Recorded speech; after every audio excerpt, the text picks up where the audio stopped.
You damn well deserve a beating. Using all his strength, Leon clamped the black goat's mouth shut, stuffing its cheeky words back down its throat, then looked up at the still smiling red-haired woman with a slightly awkward scratch on his head and said, Director, my sister was quite scared yesterday and is still in the hospital. If it's not too much trouble, could I take a day off this afternoon? Yeah, go ahead. You just finished such a dangerous cleanup mission. You definitely deserve a break. Smiling, she granted Leon his leave. After he left with the struggling goat head, the slight smile on the red-haired woman's face faded. She clasped her hands together and leaned back in her chair, thoughtfully staring at the old ceiling. Something felt off. She had clearly suppressed Leon's memories before, making him temporarily forget the Purification Bureau's work content. So why did he know to seek help from the Bureau after the badge warning? Furthermore, she deliberately released a bit of her charm earlier, and by the looks of it, Leon was indeed affected. But why did he act so normal, as if he hadn't lost any memories at all this time? Thinking of this, the red-haired woman raised an eyebrow slightly, recalling a small detail she had overlooked before. Yesterday afternoon, when this kid came running over, wanting to join the Bureau with his anomaly, he didn't immediately reveal his ability but hesitated slightly before saying it was compulsory intelligence acquisition. Haha, interesting. Her lips curled slightly as she reached for the quill pen from the inkwell, then opened the drawer to take out Leon's file. Finding the section titled Intelligence Acquisition, she penned a small question mark next to it. Cautious little guy, what secret are you hiding in your heart? Encountered an incomprehensible special existence, heterochromatic badge, materialist soul, crimson. Activated, your cognitive boundaries expanded, and you gain some information about the existence. Name, love without memory, forgetfulness, whisper. Appearance, non-corporeal. Ability, when someone has feelings of fondness, love, or admiration for the host, this anomalous object's host acquires the ability to temporarily mask a small segment of recent memory from that person. Cost, among parental love, child's love, and partner's love, one will be forever unattainable. If someone develops such deep affection for the host, they will immediately lose all memories of that love. File, this anomalous object is held by Olivia, the head of the 6th branch at the Purification Bureau. She has no parents, partner, or children, making it impossible to determine which deep love she lacks. Additionally, the last recorded use of this anomalous object was during the Red Moon Fall event in 1794. Olivia, disguised as a singer, utilized mass public broadcasting to garner immense affection from the Moonfolk, thereby masking the memories of over 70,000 people and successfully thwarting their summoning plans. Evaluation, incredibly powerful ability, but the cost is quite steep. Contamination value, 7. Through your own observation and deduction, you gathered substantial intelligence about love without memory, activating the heterochromatic badge, materialist soul, crimson. Understanding the effectiveness rules of love without memory significantly increased your resistance to this anomalous object, allowing you to deflect its typical influence. So that's how it is. Seeing the new anomalous object intelligence pop up when the red-haired woman grabbed his right hand, Leon, standing at the director's office door, nodded in sudden realization. No wonder I forgot about the Bureau's work contents. Turns out those memories were temporarily blocked. According to the rules explained by the Black Goat, the more truth you know, the more likely anomalies will find you. The director temporarily blocked those memories to prevent me from encountering danger before I am capable of self-preservation. Yet my level of attraction was not that high, thus the influence was minimal. Plus, later, when the badge heated up a warning, I received a disguised reminder from the uncontrollable afflicted, breaking the barrier and regaining my memories. But they could have just told me about this, right? Why? Leon. A soft call interrupted Leon's thoughts. He looked up to see a high-heeled beauty in a beige skirt at the other end of the corridor smiling warmly at him, causing his eyes to squint from the shine. Unlike the charming yet perilous red-haired director, the tall woman's allure was almost non-threatening. Her slender frame was not lacking in feminine fullness. Her skin, white with a hint of jade, and her soft, delicate facial features exuded an amiable sweetness that made you want to get closer. Thanks for yesterday. The gentle woman seemed quite familiar with Leon and, after greeting him, walked up lightly with a folder in her arms, standing before him with a smile and asking, "Has the director finished speaking with you? I'd like to submit another solo mission report. Is it convenient for me to go in now?" Yesterday's incident, solo mission. Familiar with me. Could you be that bandage? No. Are you Senior Emma? The reliable senior with the birdbeak mask and body wrapped in bandages yesterday bore a striking difference in complexion to the gentle-eyed tall beauty before him, leaving Leon momentarily unresponsive. After a moment's pause, he hurriedly made way at the doorway, feeling slightly embarrassed, saying, Of course, you can go in. I finished talking with the director. Sorry for blocking you. It's no problem." After a change in attire, Emma's sky-high beauty smiled bashfully and said, "Hey, in a few days, I have another mission. When I return, could you help me with something? Don't worry. I can guarantee that you won't be in any danger at all, just maybe a bit tired." No problem. Upon hearing this, Leon immediately responded seriously, sincerely promising, "You risked such danger yesterday to save my sister, so no matter how tiring or hard, I'll definitely give it my all." "Haha. Then I thank you in advance." With a slight smile and a nod, the woman wrapped in bandages, also known as Emma, pushed open the door and went into the director's office. Watching her elegant figure disappear inside, Leon, now processing the situation, couldn't help but feel astonished. My goodness. If it weren't for the identical voice, I wouldn't have dared to recognize her. The difference is just too great. If only... If only the bugs in my bed were as beautiful as her. That'd be perfect. Let them bite. I won't even groan. Kid, is that what you're thinking? Receiving an exasperated look from Leon, the black goat bared its teeth and snickered. I'd advise you to give up on those pervy thoughts. She's got kids who are a few years old already. You're out of luck, better give up early. Straight face, winky face. What chance, what desire. I was just a bit taken aback by the drastic contrast between yesterday and now. A bit hesitant to recognize her, all right? Why do you always lean towards that interpretation? And seriously, how have you lived this long and not been beaten to death with that foul mouth of yours? Are you just good at making delicious stew or something? There was really no way to deal with this chatterbox of a goat.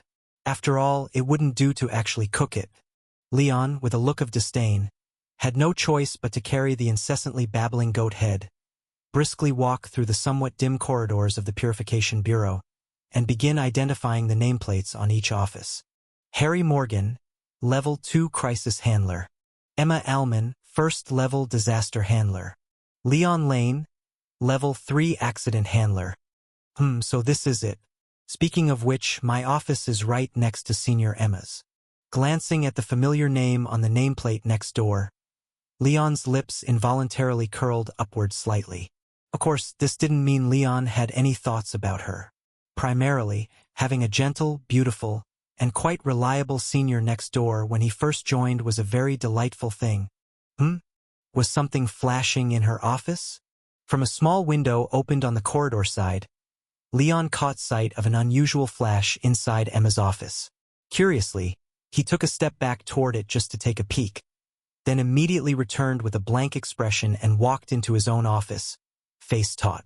It was nothing, merely the fact that on Senior Emma's desk lay a giant sickle, over 3 meters long, covered in brown rust marks, and the light Leon saw was actually sunlight reflected off the blade. Besides, Her office wasn't decorated with tasteful greenery or mature and beautiful clothing dresses, or even cute children's items as he imagined. Instead, it was piled with all kinds of strange and even some terrifying stuff. Blood-stained bandages, damaged nail hammers, open old coffins, leather-bound ancient books of doubtful material, skeletal specimens of unknown creatures, and even half an execution platform wedged against the wall. The kind where a huge guillotine is pulled up several meters and then dropped by cutting the binding rope. Snap! Well, Senior Emma might be a gentle person, but the peculiar nature of the work at the Purification Bureau made it seem like her gentleness could only exist in her personality. He recalled yesterday evening, when he hurried to the special care unit, he even saw fingerprints pressed into the metal corner cabinet with just her strength. Reaffirming his judgment never to provoke her, Leon rummaged through his office and successfully found the large luggage trunk just where the red-haired director mentioned, almost identical to Senior Emma's. Brass-colored metal crash corners, a wide and sturdy solid-wood frame, covered with crocodile-like tough animal skin, though the appearance was very simple and unadorned, lacking the carvings and metal clasps common in luggage trunks today. Just by holding it, one could tell that these solid materials alone made it worth a fortune. And the only decoration on the exterior of the luggage trunk was the golden emblem imprint on the side of the metal handle padding, which was the symbol of the Virgin Sanitation Bureau, a dung beetle lady pushing a dung ball. As for the interior of the trunk, it featured multiple nested custom compartments, with an empty space on the far left with two horn-like slots, clearly reserved for the black goat. Beside it was a dismantled long-range nail gun and 6 melon-sized silver-white air cylinders. Seeing this familiar big sniper, Leon's heart couldn't help but warm slightly, knowing this had to be given by Senior Emma. She really was very considerate to him. Even after completing the investigation yesterday, she didn't go to clean the bloodstains off her body first but rather sat and talked with him, explaining many details about the cleanup work and repeatedly reminding him of things he had to be especially careful about. And now, on the verge of going out on a mission, she even specifically left her weapon for him. He truly owed her a great favor, and when she needed help, he had to double his efforts. He absolutely had to live up to her care. Filled with gratitude, Leon propped up the luggage trunk, placing the still cursing black goat into the goat head slot, and then closed it heavily. A miraculous thing happened. In the moment the big trunk was snapped shut, it was as though the noise was abruptly choked off. Whether it was the clamor in his ears or the curses in his head, all vanished without a trace, and the whole world fell silent. Great with this thing, he could take the black goat out without worrying about it speaking nonsense and scaring Anna. Satisfied, he nodded, reached out for the handle of the trunk, and gave it a firm lift. Not a budge. Oh! Staring at the massive trunk that couldn't even be bothered to sway a little, Leon couldn't help but widen his eyes, grabbing the large handle with both hands and pulling with all his might. Against Leon's effort, even using all his strength, the massive trunk finally gave a bit of response. But it only barely lifted off the ground before it crashed back down with a loud thud, the huge sound making the dust in the entire office shudder slightly. Solid wood frame, crocodile-like skin, metal fittings, with a goat head and a big sniper inside. If this thing doesn't weigh 50 to 60 kilograms, I'd eat this trunk.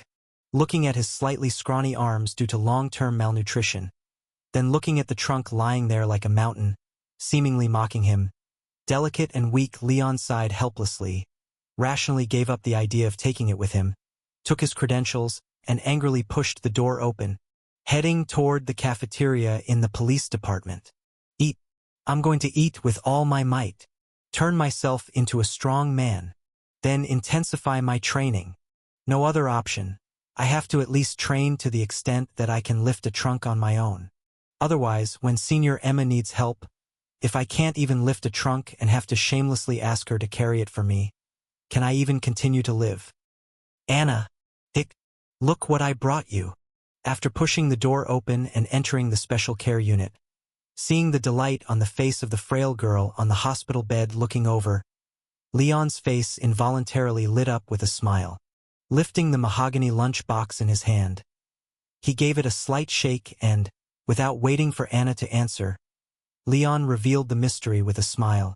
It's the silver cod soup you especially loved as a child. I specifically checked. It's codfish just caught from the outer river this morning, with fresh milk added. Silver cod and milk. Wouldn't that be expensive? Hearing Leon's words, Anna hesitated slightly and said, Brother, you just started your job yesterday. Yet you're helping me transfer rooms and bringing me such expensive fish soup. Isn't that a bit? Don't worry about it. You don't have to worry about these things. What you need to do now is take care of yourself.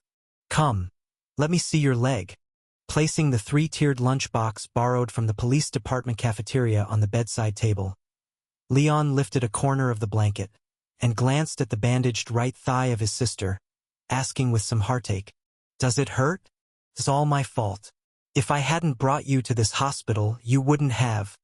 It doesn't hurt. Oh my!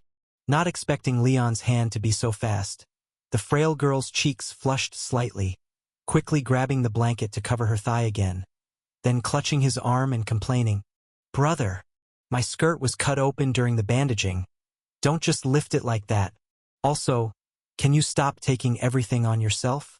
When you brought me here, you didn't know that the hospital's gas pipes would suddenly explode. It was just an accident. Really not your fault. Indeed, it really was just an accident.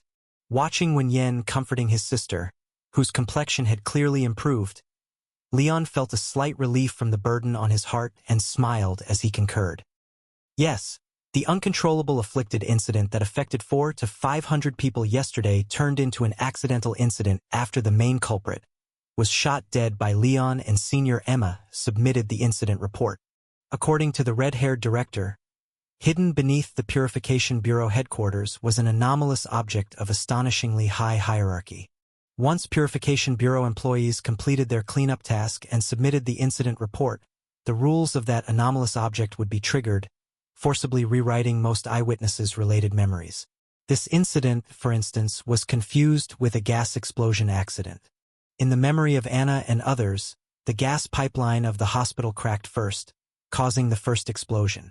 This explosion happened to shatter the storeroom containing anesthetics, spreading a large amount rapidly through the ventilation ducts, resulting in the collective unconsciousness of hundreds of patients and medical staff.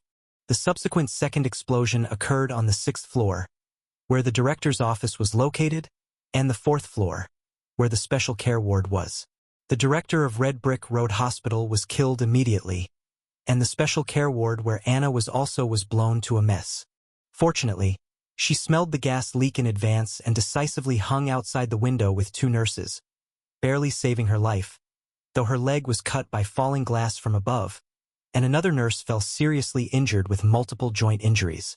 Just when the 3rd explosion was about to occur, luckily Leon and his colleagues, who came to visit her, arrived in time to shut off the gas valve, preventing a greater disaster, saving the lives of hundreds in the hospital.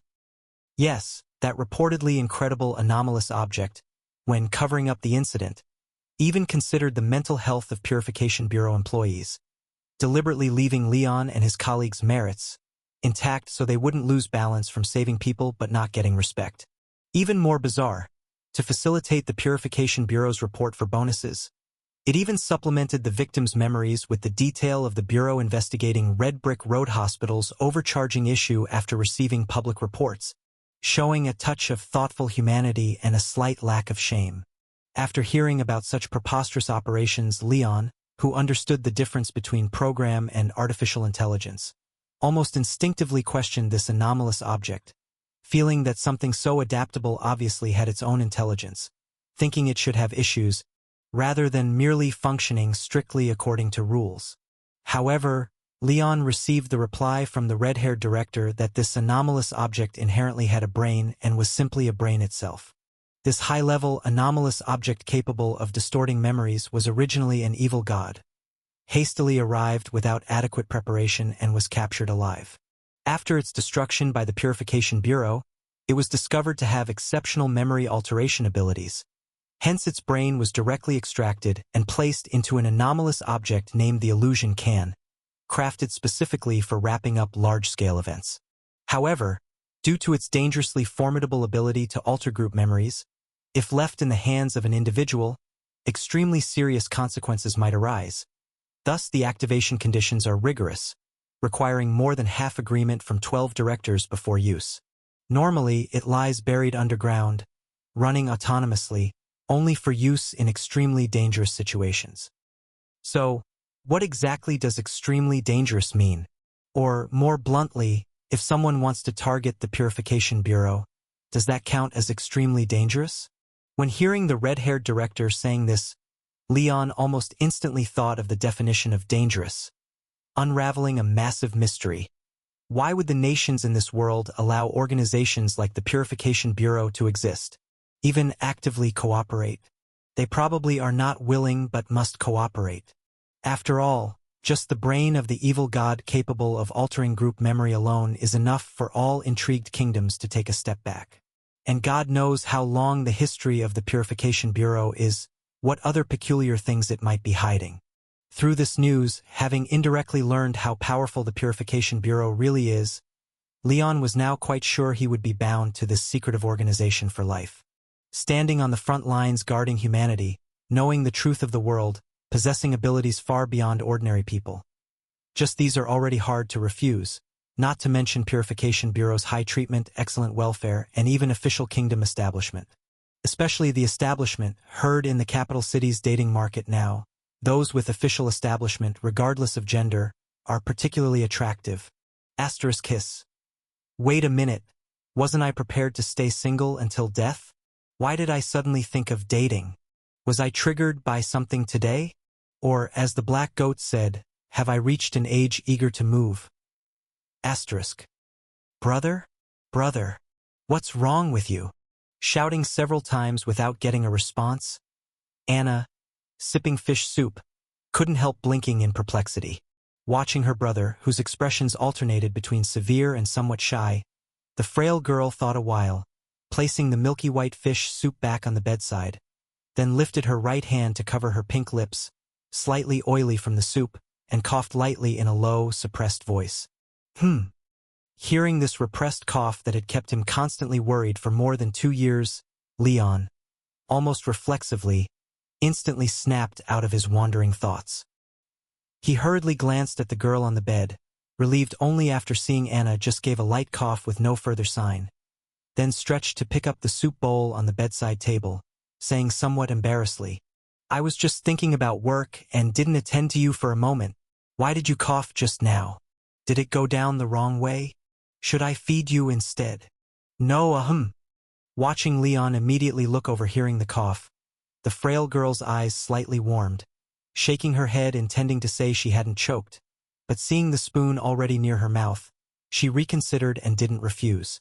Supporting herself on Leon's arm, shifting back to lean against the cushion he brought over, the frail girl leaned against the bedhead, drinking the spoon-fed fish soup in small sips again. But for some reason, having drunk most of the bowl by herself earlier, she now occasionally let out gentle coughs.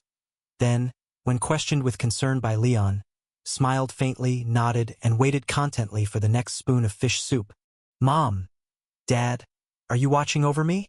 If possible, I wish you could make this bowl of soup last a bit longer so that my brother can stay with me a little while more, though not too much longer, just a few more sips will do. Knock, knock. The sound of knuckles tapping glass interrupted the frail girl's prayers. The two in the ward looked towards the sound, then surprisingly discovered that a girl with red eyes had arrived outside the door at some unknown time. The baby-faced girl appeared around the same age as them, likely 16 or 17, but donned a mature professional suit and bore a delicate nameplate on her chest. Judging by her looks, she might have already started working, possibly even for several years, but for some reason, there was an odd incongruity about her, as if unused to wearing such attire. I'm from the gas company. I was the one who signed off on the hospital's pipeline inspection. I am sorry. Upon receiving Leon and Anna's permission, the girl, with slight eye rings and teary eyes, cautiously pushed the door open and entered. Without further ado, she bowed deeply at 90 degrees towards Leon, tearfully saying, This whole matter is my fault. If I had been more rigorous during inspection, The pipeline here might not have exploded, nor would it have caused your wife to jump and get injured. Rest assured, I will ensure satisfactory compensation for you. Pipes? Inspection? Explosion incident? Seeing the gas company employee in front of him with eyes swollen like peaches and a face full of guilt, Leon didn't know what to say for a moment. He awkwardly scratched the back of his head.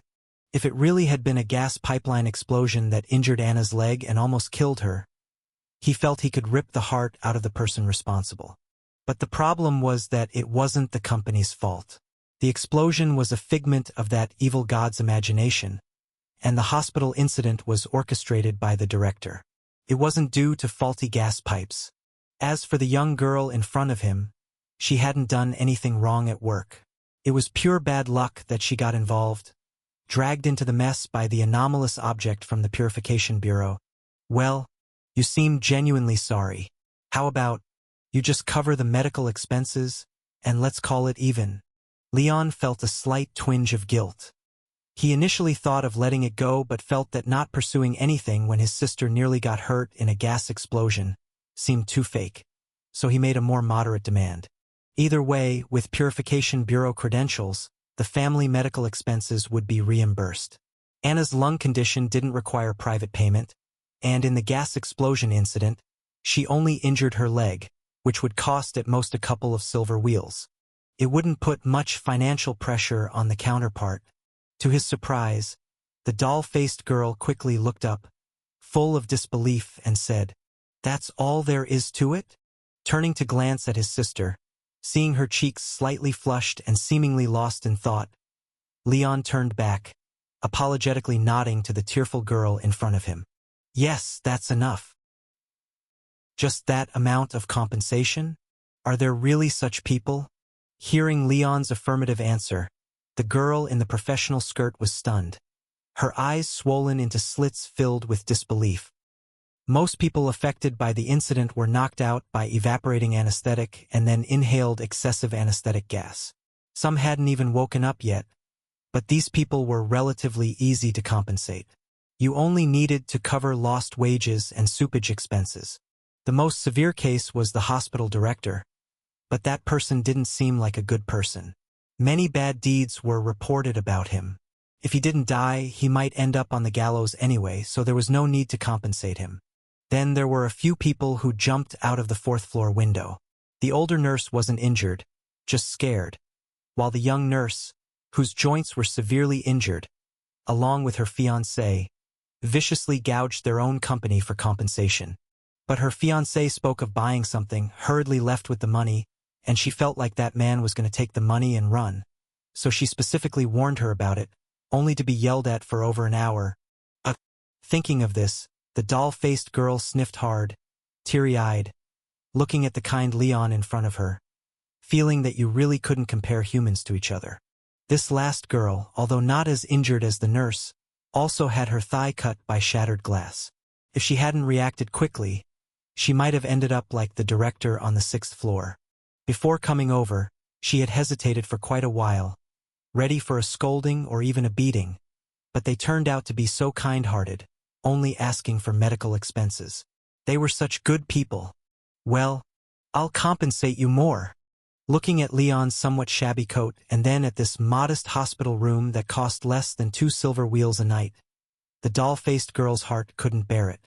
The couple in front of her were obviously not well off, but when faced with an opportunity to cash in, they only asked for basic medical expenses.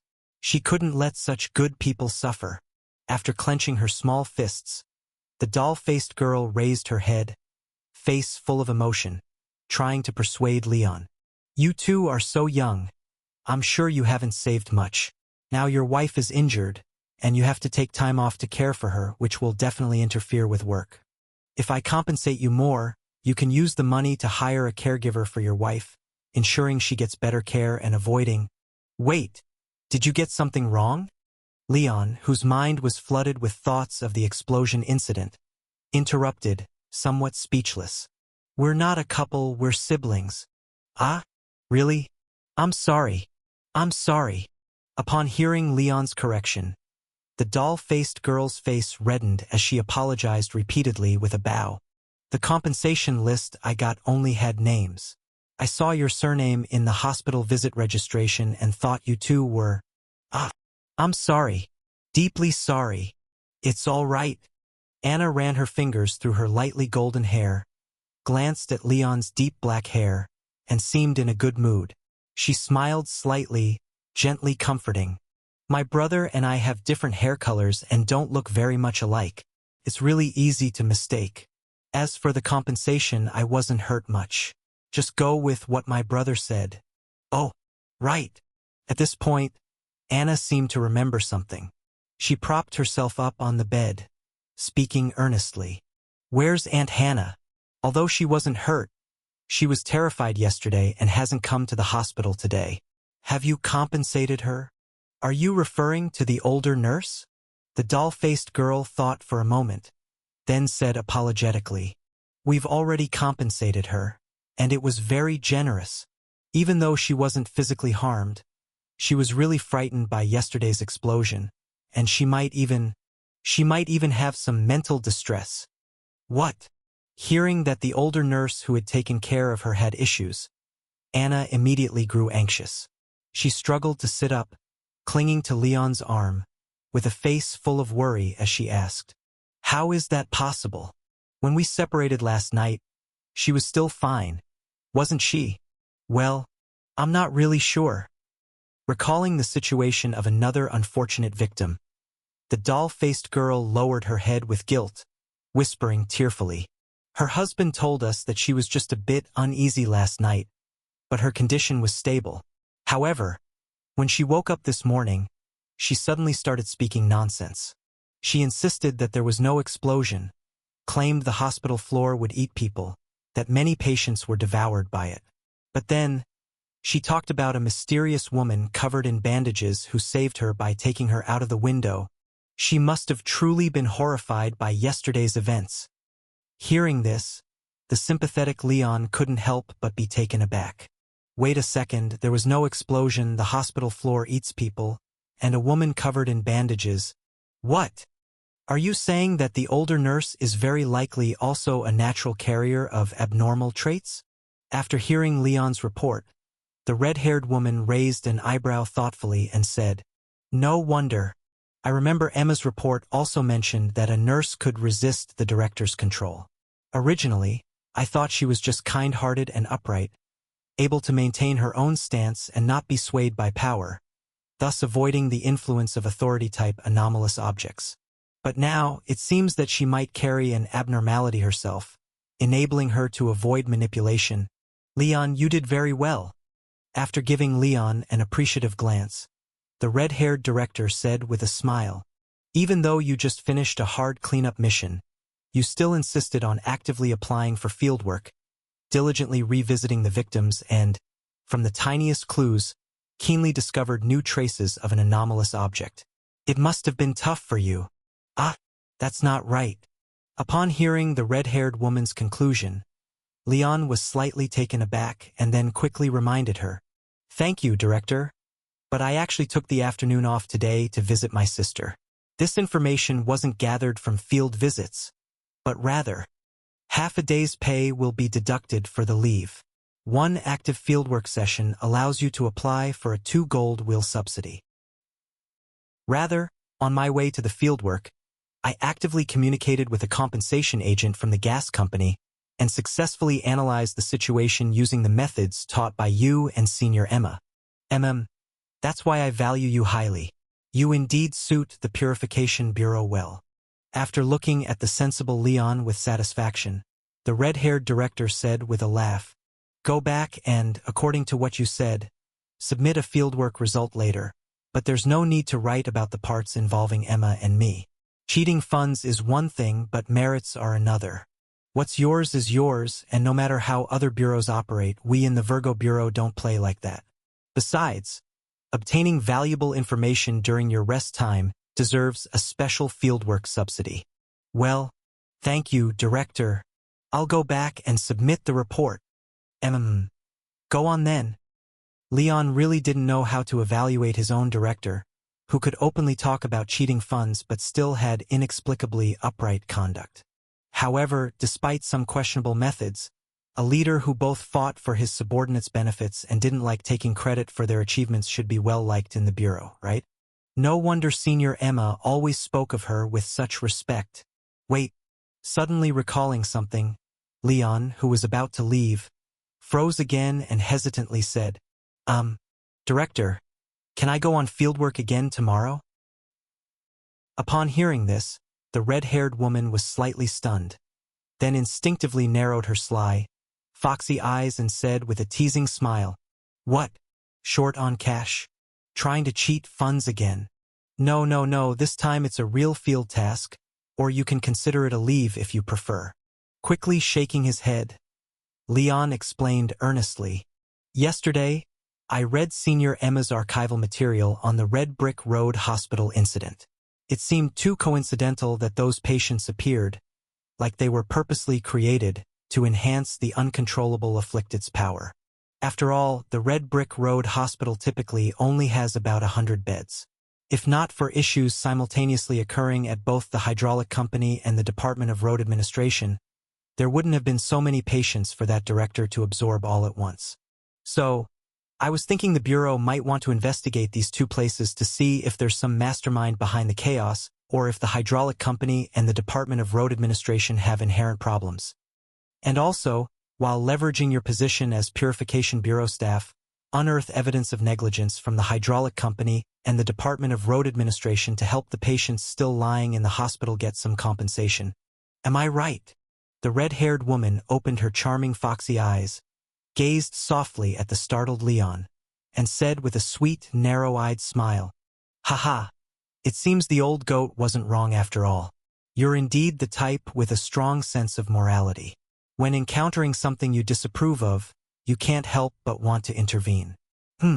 Don't be nervous, although your proposal contains a tiny bit of self-interest. I actually don't mind. After all, naive and kind youngsters are always quite endearing.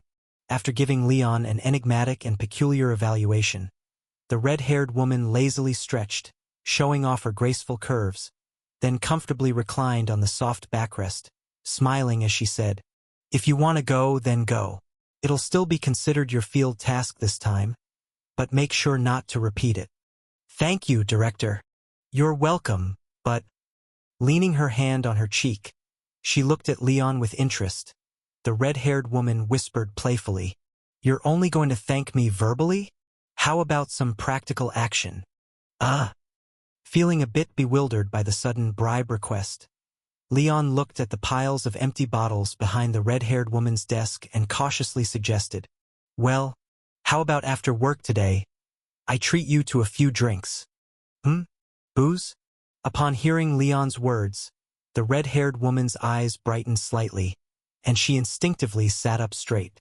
Oh my, I actually meant by practical action, the Bureau is recently short on manpower. I wanted you to voluntarily work overtime. After investigating the hydraulic company and the Department of Road Administration, go check on that middle-aged nurse named Hannah to see her real deal. But if you insist on treating me to drinks, since there's a newcomer in the department, as a leader, perhaps I should mingle and build camaraderie with him? Secretly reaching for her wallet around her waist and feeling that it was empty, the red-haired director adjusted her posture, cleared her throat forcefully, and said with a gentle smile and crossed hands, In principle, I shouldn't be accepting your invitation, but since you've just started here, let's treat it as a welcome party for you, and to celebrate you joining the Purification Bureau. Okay.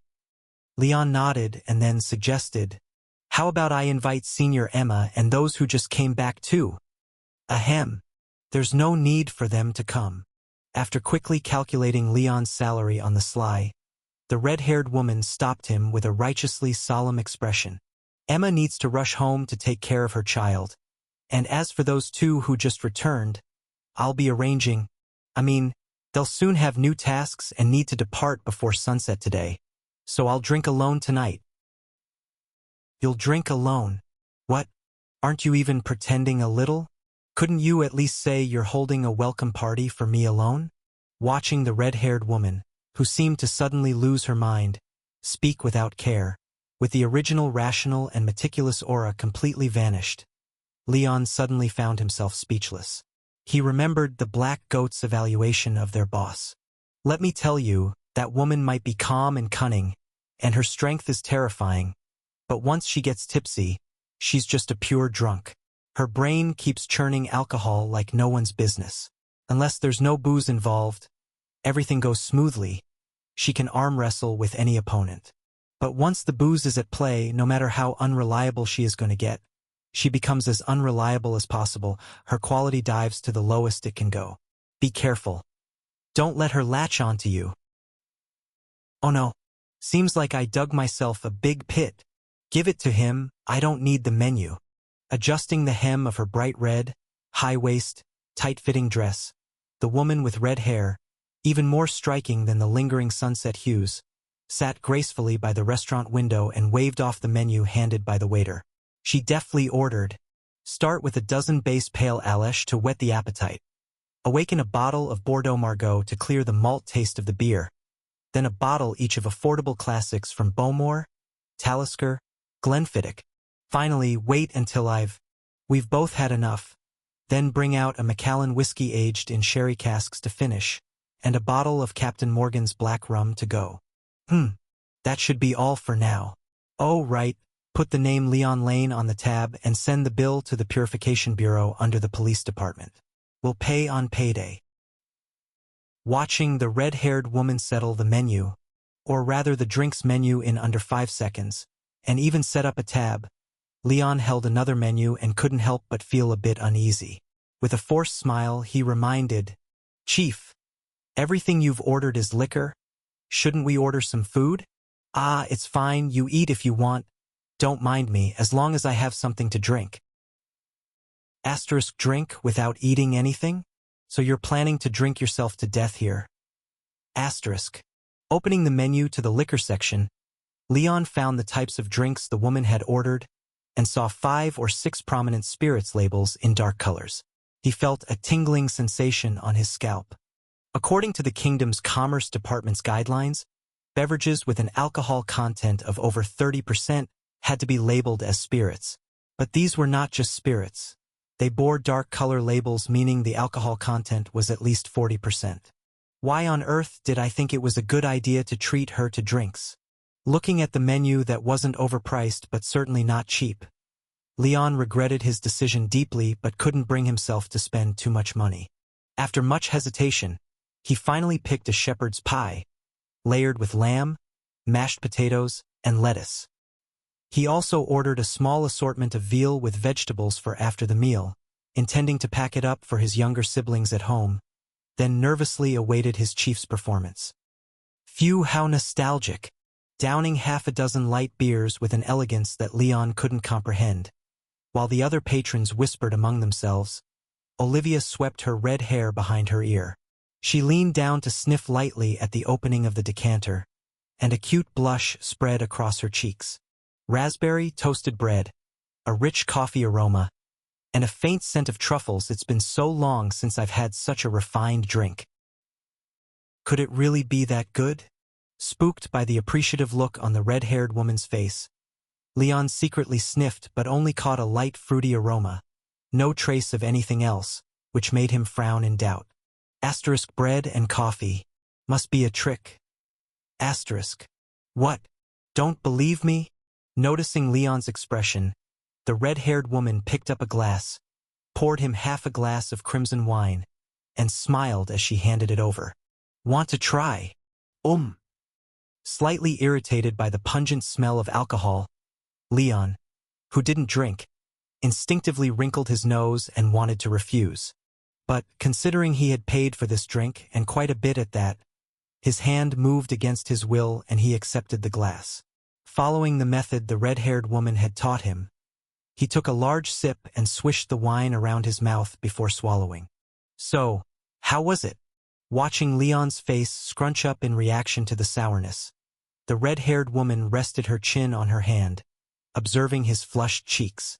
She teased him. For someone new to wine, it's usually better to start with something sweeter.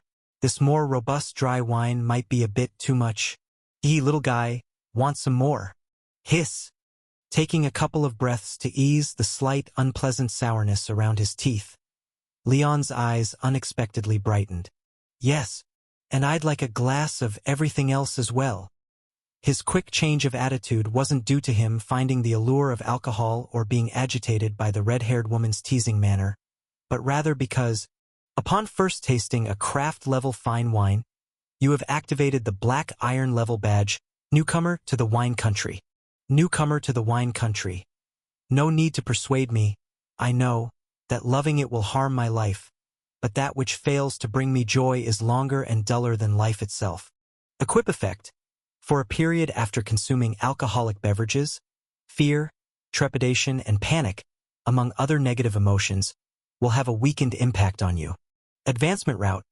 Taste 10 kinds of fine wines above the craft level to automatically advance this badge to the bronze badge epicure of the wine country. Current progress 1/10. Hidden traits. No need to equip your alcohol tolerance has greatly increased. Never thought you'd have a knack for drinking. Seeing Leon's eyes light up with excitement, the red-haired woman, who initially just wanted to tease him, felt energized herself. She poured him a high-proof whiskey, tapping the golden liquid through the glass as she explained with a smile. This is a single malt whiskey aged over 10 years in a barrel. Its aroma similar to cinnamon and vanilla. Quite strong but with a very smooth finish if you sip it properly. Like this. Now, if your tongue is sensitive enough, you should be able to taste the matured flavors akin to dried fruits and oak. Alright? Before she could finish her introduction, Leon picked up the glass and downed it in one gulp, causing him to cough and bring tears to his eyes. The woman with red hair couldn't help but shake her head in amusement. You drank too fast, you know? This one had an alcohol content 4 times higher than the last one. Wasn't that spicy hot? You want more? Yes. After blinking his eyes and slowly recovering, Leon glanced at the increased alcohol capacity noted under newcomer to the wine country on his badge panel. With a mind set on earning more badges, he confidently nodded and said, I feel like my alcohol tolerance is actually quite good. Even if it might not match yours, it's probably not that far off. Well, I'll just have 1 glass each. Oh, not far off. Huh? As if he had opened Pandora's box with those words, the red-haired beauty, who initially planned to have a small drinking session, raised an eyebrow and grinned, signaling the waiter again. Then let's drink to our heart's content today, don't worry. I'll cover the rest. No need to spend your salary. When a new round of drinks was brought over by 6 breathless waiters, the red-haired beauty smiling as she stood to pour became the last image in Leon's memory for the night. Ugh. Why is the sun up again? Holding his throbbing head, Leon woke with a start from his small bed at home, feeling hungry. Staring in shock at the sun that had strangely reappeared above the horizon, he widened his eyes in surprise.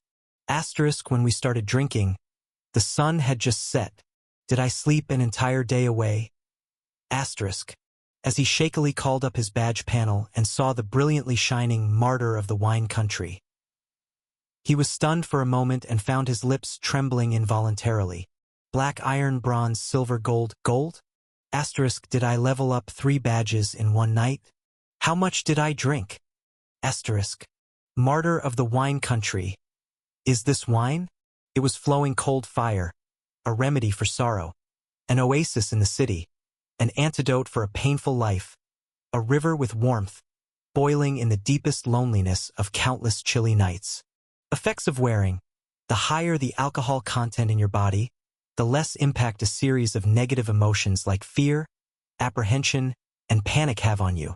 When there were 20 milligrams of alcohol per 100 milliliters of blood, the effect reached its maximum, directly immunizing you from the impact of related negative emotions, but you would enter a special state of drunkenness.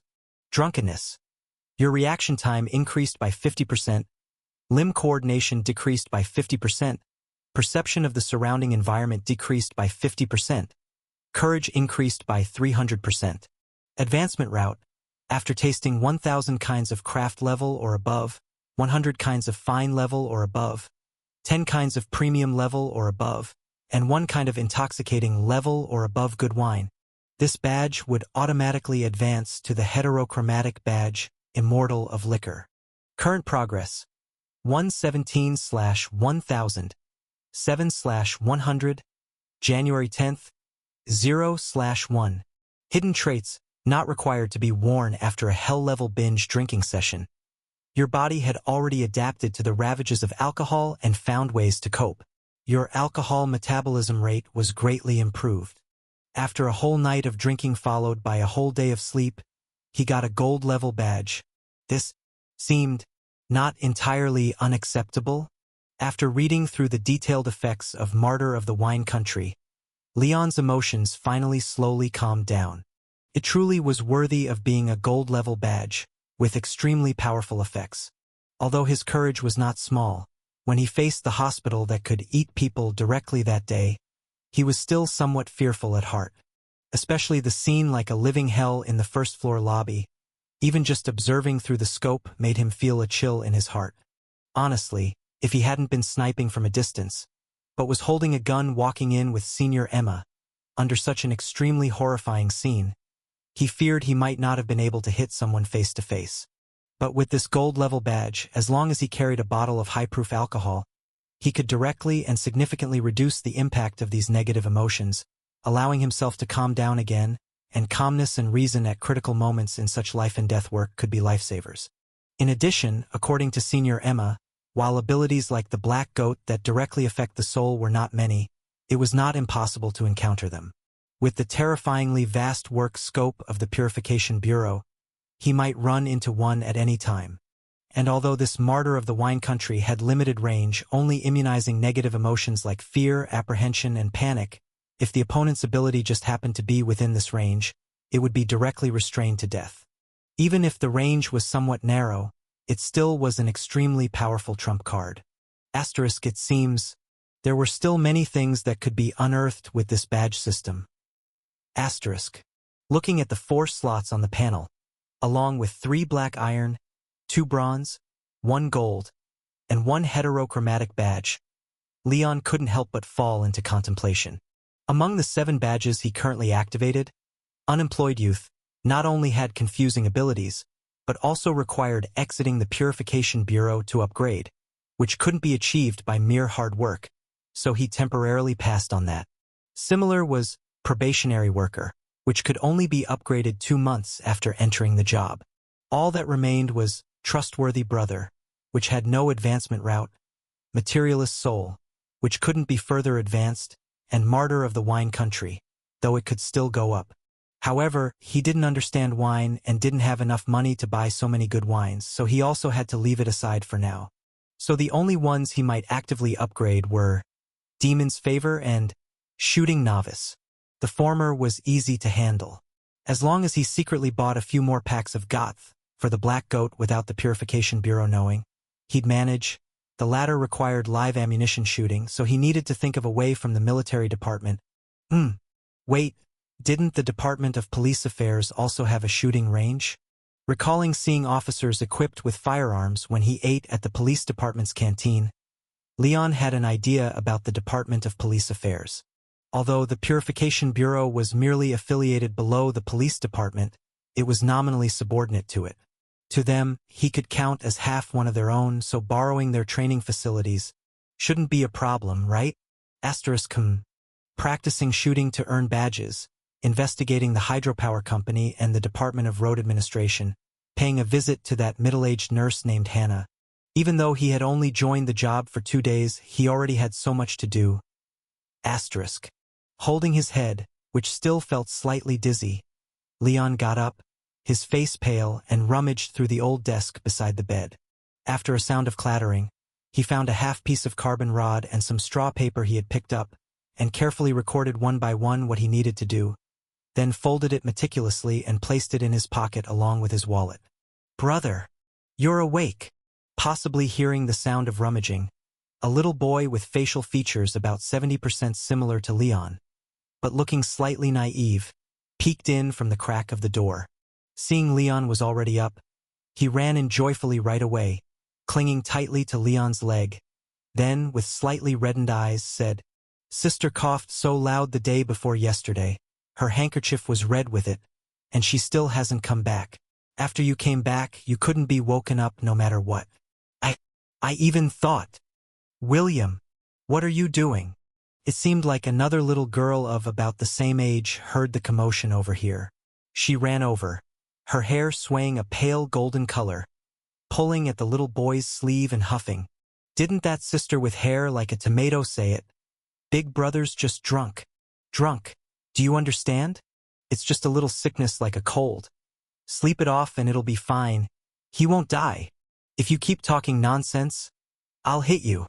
After scolding a little boy taller than herself, the little girl with hair the same color as Anna's hesitated for a moment, then pounced forward and hugged Leon's other leg, her head down and eyes red as she said, Big brother, how is sister doing? Anna is fine, she's all right now. Seeing the two children clinging to his thighs, Leon's eyes betrayed a hint of guilt. The night before last, Anna suddenly coughed up blood.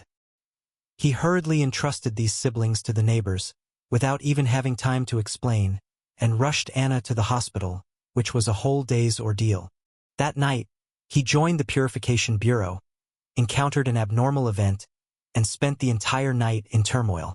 After resolving the uncontrollable afflicted, he, along with Senior Emma, revived the doctors and nurses, switched Anna to a new room with new potions, only to find it was already dawn.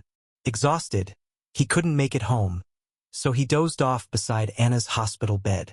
When he woke up, he rushed back to the Purification Bureau to report the situation. After reporting, he specifically took a leave to check on Anna, intending to go home afterward. Instead, he overheard from a baby-faced employee at the gas company about intelligence on a suspected anomalous object, and had to rush back to the Purification Bureau temporarily once more. Sigh. He hadn't managed to sleep properly for 2 consecutive days, and was so busy he forgot to send anyone home to reassure them. Even after work, he was dragged into a drinking spree, then slept through an entire day. Truly, with both adults at home either sick or bedridden, and having been away for more than 2 days, those two must have been scared out of their wits. He really wasn't a very competent big brother. Gently stroking his siblings' heads, Leon sat down with them at the bedside, leaning forward to softly reassure. Don't worry, I specifically asked the doctor yesterday.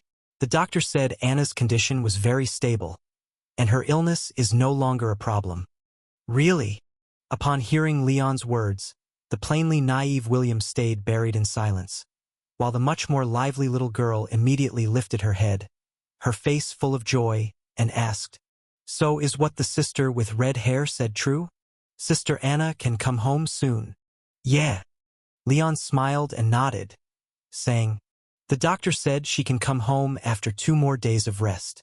As long as she takes her medicine on time afterward, she'll be completely healed in up to 3 months, and won't cough anymore in the future.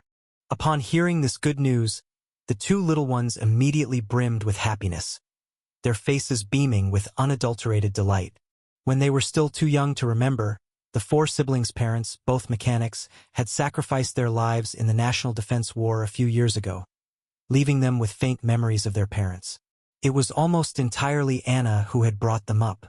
So, despite Anna being not quite 16 herself, in the hearts of these 2 younger siblings, the saying eldest sister as mother wasn't an exaggeration, but an accurate depiction. Hearing that Anna was fine made them probably happier than anyone else in the world.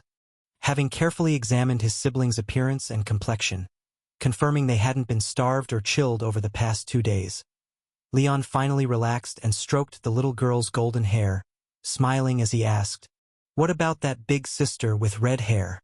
Melanie, tell me, when did she leave, and what did she say to you? Let me think. Even though she was the youngest in the family, compared to her somewhat simple twin brother, Melanie was clearly much smarter. After tilting her head and thinking for a while, she earnestly recounted with her fingers, The big sister with red hair brought you back on her shoulders, gave a silver wheel to the aunt taking care of us, and asked her to take good care of us until you woke up. Then she said she's giving you another day off today, and the nurses and such could wait till tomorrow. Also, She bought me and William some really sweet candy and said she would get us new clothes. But we didn't take them. At that moment, the little boy who had been silently listening couldn't help but interrupt. Both brother and sister said that people who offer us candy or clothes are definitely bad people, child traffickers, and we should never go with them.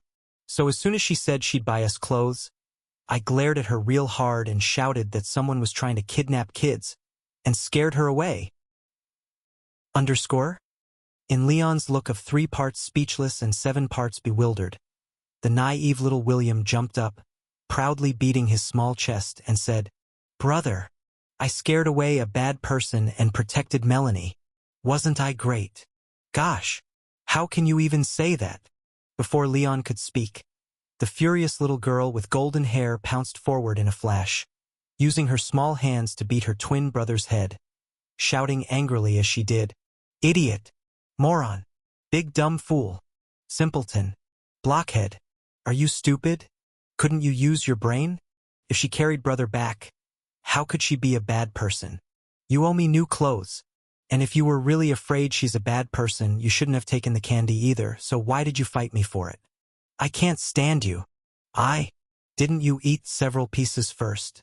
The naive little boy, while raising his thin arms to cover his head, tried his best to fend off his sister's blows while arguing righteously. "I thought since you ate the candy and nothing happened, then the candy must be non-toxic, right? Why wouldn't I eat candy that isn't poisoned?" Asterisk, oh my. The logic is pretty strong, but should this be considered stupidity or cleverness? Asterisk. Watching the siblings chase each other around and make a mess of the room, Leon, who had just been drowning in guilt, immediately switched to the exasperated parent mode, holding his headache from a hangover and weakly waving his hand. "Stop messing around, Sai. You two are really... The family is about to be rich. As soon as my salary comes in, I'll buy you both candy and new clothes." After promising huge benefits worth 2 copper wheels, Leon finally managed to calm down the quarreling siblings. He looked at the dark sky outside and, struggling, prepared to get something to eat. "Must be starving, huh? Brother will go make you something to eat." "No need, we've eaten." After giving her exceedingly dull twin brother a fierce glare, Melanie swung her light golden braids and cheerfully responded. Though that red-haired sister was scared off by stupid William, she later came back quietly and left a lot of food inside our house, enough for the whole family for several days. "We ate before we came to see you." Yeah. Seemingly recalling the deliciousness, the naive William licked his lips, nodding enthusiastically. "Especially the fried fish and smoked sausage. They were really, really tasty. We ate a lot." "Humph. Didn't you say she was a bad person? Why did you eat her food then? Aren't you afraid of being kidnapped?" "I'm not afraid. I waited for you to finish eating first and see that you're okay. Then I ate. Like the mashed potatoes you didn't eat. I didn't touch a bit. I'm smart." You drive me crazy." Okay. Seeing them starting to argue again and preparing to launch into a new round of battle, Leon quickly grabbed them both by their hands and, feeling a headache coming on, changed the subject. "So then, after eating so many good things from someone, did you both thank her properly?" "Of course." Glaring at her silly twin brother, Melanie tossed her braids proudly and said, "Sister Anna said that though we're poor, we're not wild kids without parents, and must always be polite.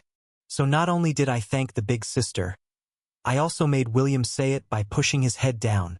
But, the big sister didn't seem too happy, and when I tried to hug her, she just ran off."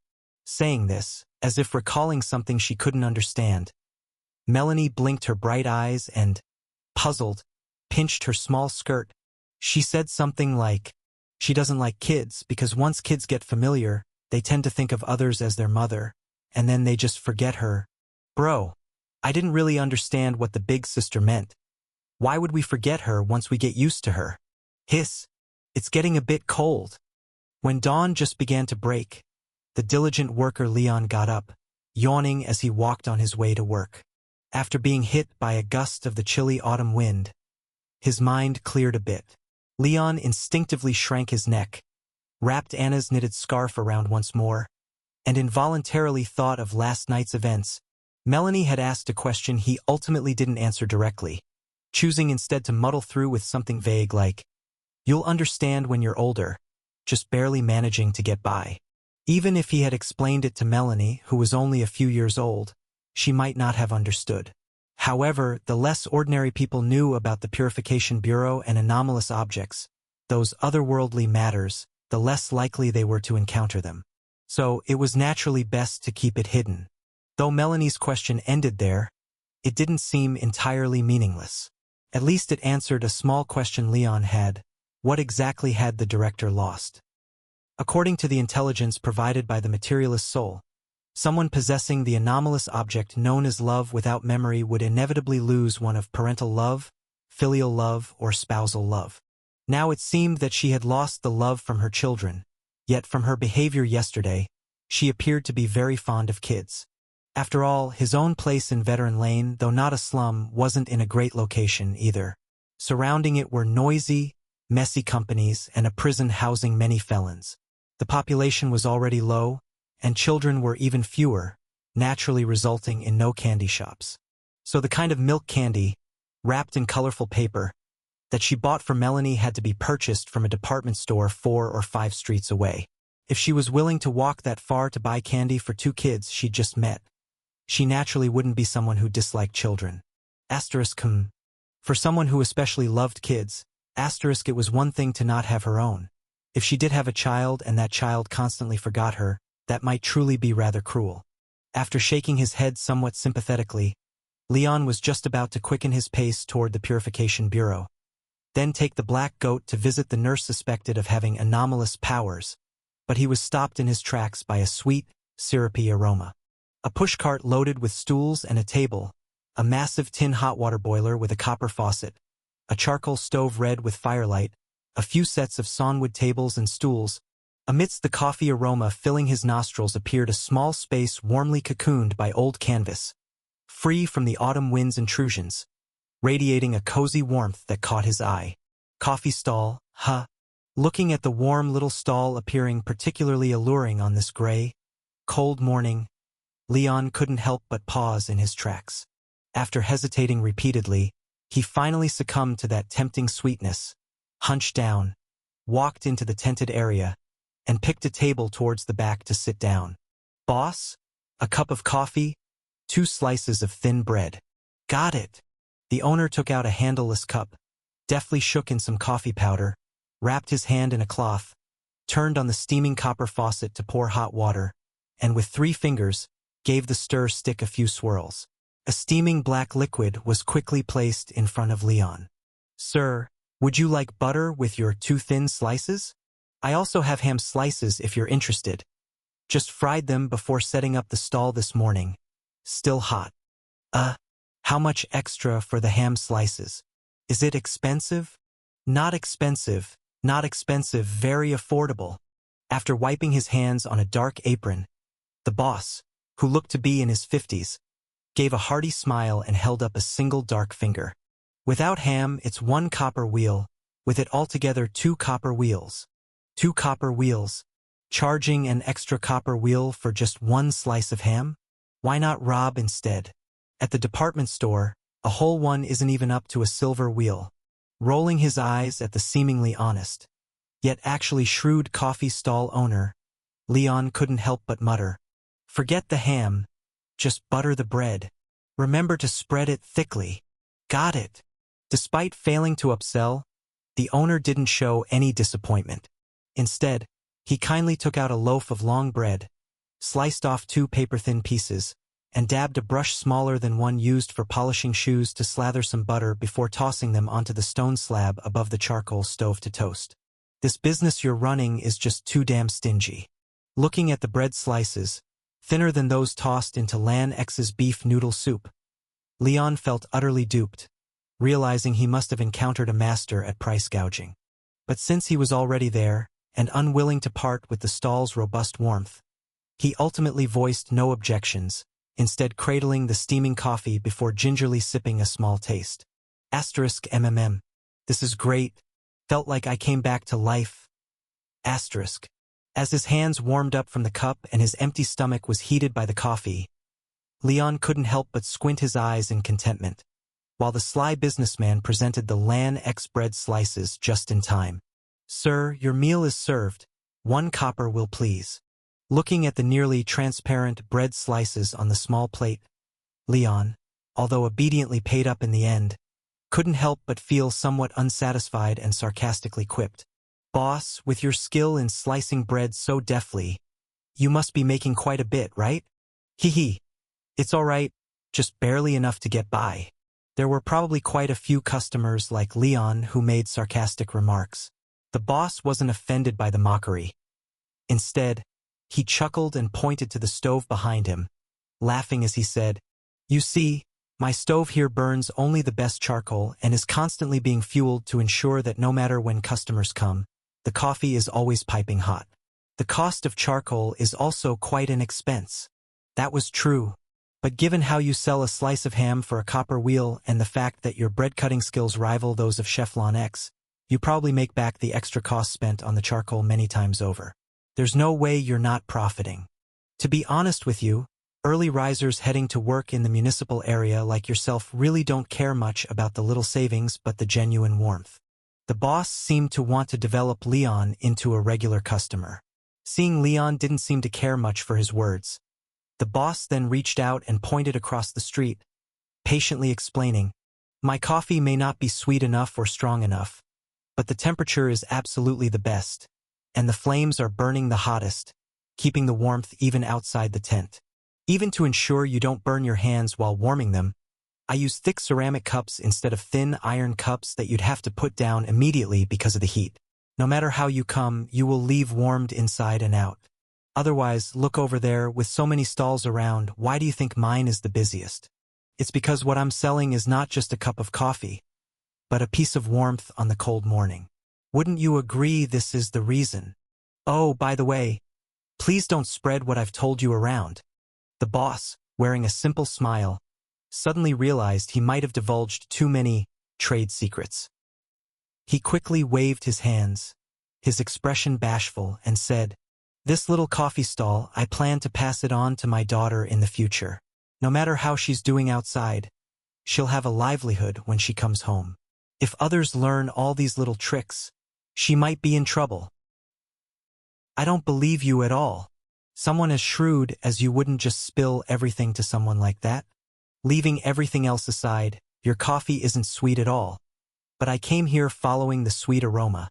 So there must be something special brewing in that pot of yours.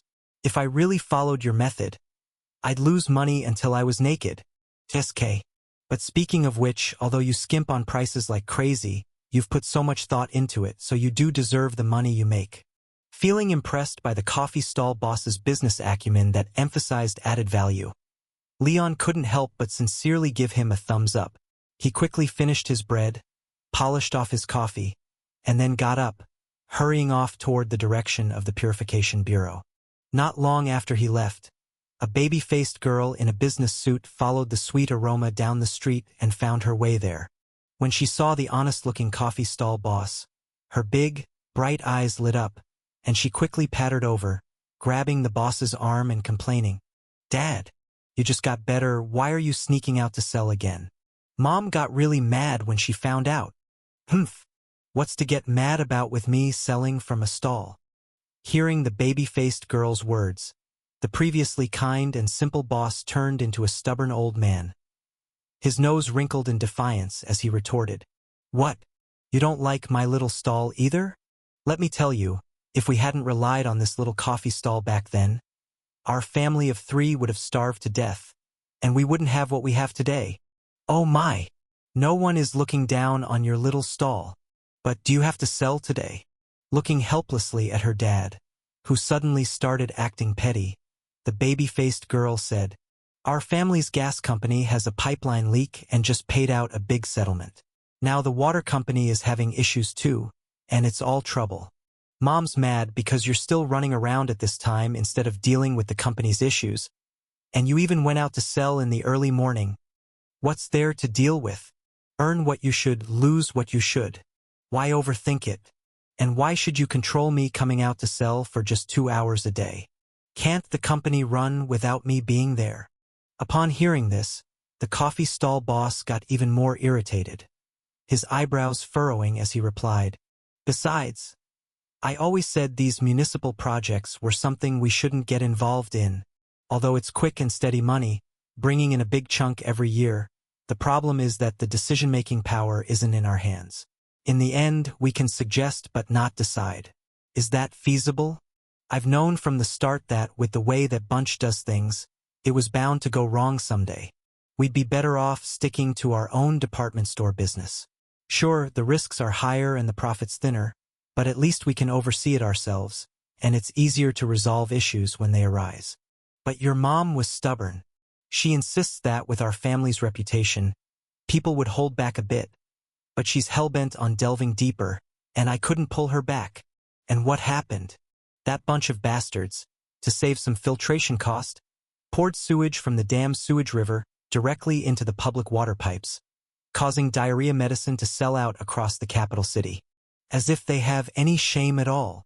After grumbling a bit, seeing the sun rise and the temperature go up, making customers rare, the boss clapped the stove, snuffed out the charcoal, packed up the tent, and pushed the cart while leading his daughter away, still puffing with anger and muttering as they continued down the street. The gas pipeline incident, how did that go? Did you apologize properly and give compensation? Yeah. There was one family that didn't seem too interested. Said they weren't seriously injured, just wanted us to cover their bandaging costs. It's their choice if they don't want it. But since our company caused the issue, we should definitely compensate properly. By the way, what was that family's name? Their last name is a bit hard to remember. Ryan. Yes. Leon Lane. He's a good guy, not wealthy, but always smiling warmly and especially gentle with his sister. You asked about the newbie in our bureau? His name is Leon Lane. Besides the father and daughter at the coffee stand, there were 2 other people discussing Leon's situation. Ryan. Hearing this somewhat familiar surname, the short woman in the golden mirror blinked, took a fierce bite of the sponge cake in her hand, and asked curiously, "Someone from the Duke of Lionheart family? Didn't you hate aristocrats? Why did you take him into your Virgo bureau? It's just the same last name, but they're actually 2 different words." After briefly explaining Leon's surname, and watching the woman in the golden mirror put down the cake and start munching on the puff pastry, red-haired director frowned and asked, "Why are you asking about him? Planning to poach?" "I kind of have that idea." Openly admitting her intention, the short woman in a black and white Lolita dress picked up a nut cake ring, licked the sweet almond powder on it, and then grinned. "I read the file you submitted. This is an ability of compulsory intelligence acquisition, with a hierarchy higher than the Great Demon. If used well, it's quite impressive. Which director wouldn't want it?" Seeing her friend's eyes narrowing suddenly in the mirror, the short woman gulped down the cake ring, then picked up a small piece of oil tea pancake, spread strawberry jam on it, and explained, "But don't worry. This time I'm not trying to poach him. I just want to make a small deal with him. Have you extracted the anomalous object from the hospital director? So that's it. You have your eyes on the anomalous object that absorbs patients." After a glance at the lion engraving pawing a dung ball on the golden mirror, the red-haired director pondered briefly, and a glint of understanding flashed in her eyes. In the jurisdiction of the Lion Bureau where Beverly was located, there was a port occupied by an uncontrollable afflicted, and nearly 10,000 residents in over 10 towns nearby were forcibly given an incurable disease. If that uncontrollable afflicted died, everyone would die together. Even though the Lion Bureau reacted quickly enough, blocking the port in time to avoid a bigger mess, they were helpless against the uncontrollable afflicted holding nearly 10,000 people hostage, and it wasn't appropriate to use trump cards for such a medium-scale event, so they were left to manage as best as they could for the time being. But now it was different. The hospital director's ability, who was taken down by Leon, was to absorb patients, which happened to be the nemesis of that uncontrollable afflicted. According to the Purification Bureau's rules, the person who completes the purification task has the priority to claim the extracted anomalous object.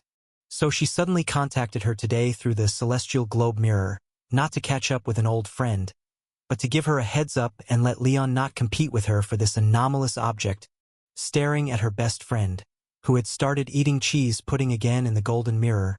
The red-haired director blinked her charming fox eyes, looking a bit troubled, and said, I understand this thing is important to you, but Leon, when conducting the purification, witnessed the uncontrollable afflicted's power firsthand and is very interested in this anomalous object, so… TCH. Cut the crap. Knowing her best friend's personality all too well, Beverly, on the other side of the golden mirror, rolled her eyes, munching on a coconut bun, and grumbled. Just say it. How much are you planning to borrow from me this time? Oh, money's not the issue here. The red-haired director waved her hand, smiling. Leon, being a little newbie who just joined, went through great lengths to complete his first task and finally got his first anomalous object. Such a commemorative item, just to have you take it with a word, without compensating him with something nice. Don't you feel a little bad? Hearing this and seeing her friend's mischievous fox eyes, Beverly's body on the other end of the golden mirror stiffened slightly, and the orange cream pie in her mouth didn't taste so good anymore. After wolfing down the snack in her hand, Beverly showed the demeanor of the director of the Lion Purification Bureau she ought to have, slammed the table with her hand, and stared with lion-like round eyes, shouting angrily, "Hurry up and say it. What exactly do you want? I want you to trade the witch's broom with him. Spare me. In your dreams." Leon did not know that the director was shamelessly obtaining benefits for him. At this moment, he was standing 1 kilometer away from the middle-aged nurse's house, using Sheephead's soul vision, warily scanning the souls of everyone in the vicinity repeatedly. Though his first task after joining the bureau had been completed without any significant danger, with the exception of a bruise on his shoulder from the recoil of a sniper, Leon always remembered the conversation he had with the red-haired director before joining, and that astonishing statistic. The Purification Bureau's overall mortality rate was 8 in 1,000 every month. Both Senior Emma and the red-haired director had stressed to him more than once that no matter the situation, he must be cautious, and again cautious, because the targets the Purification Bureau faced had so many tricks up their sleeves that you never knew when you'd meet one that just happened to counter your ability.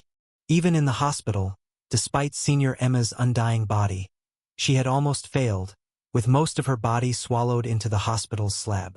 Had it not been for the prior arrangement with Sheephead as a sniper, she would have had to wait for the director to save her.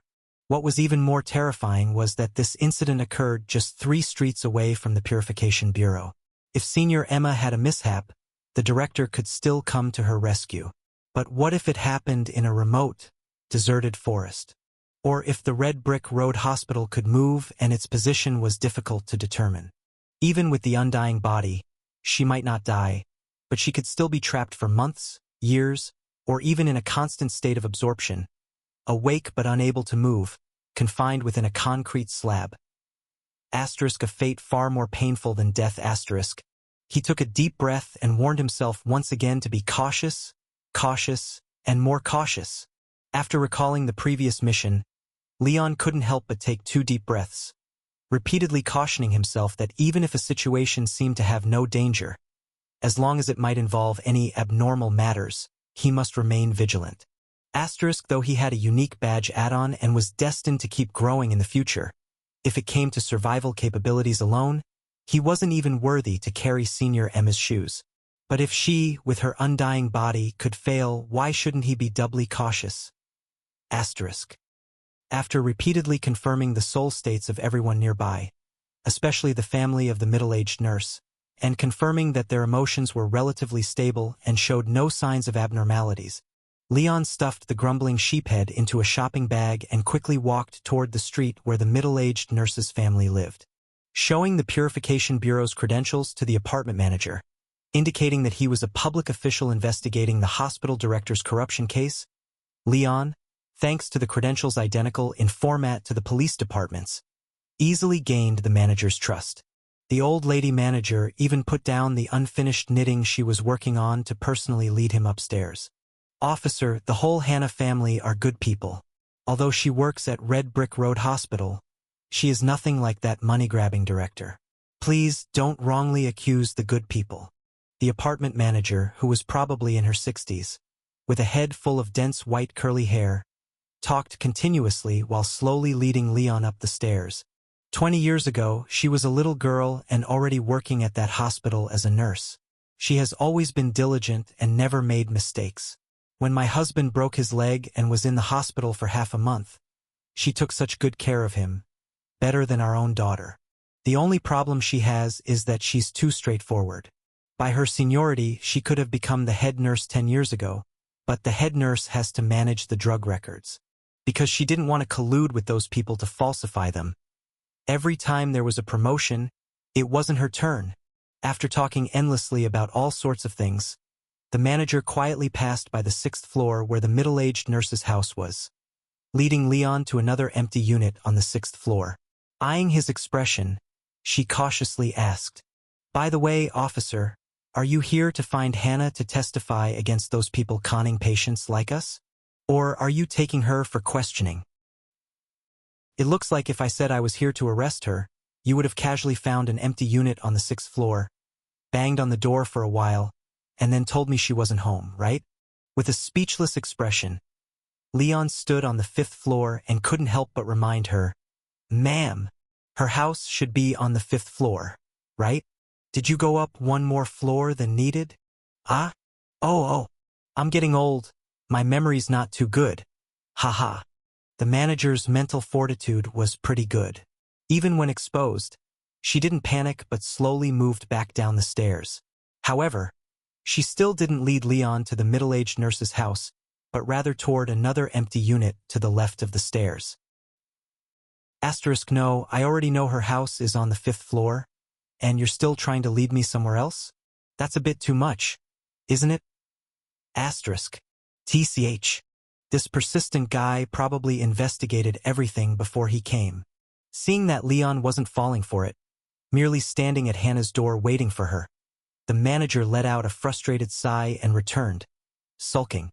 She knocked on the middle-aged nurse's door and with a dark expression threatened, "Let me tell you, if you're here to investigate, do it properly and don't try to mudsling Hannah.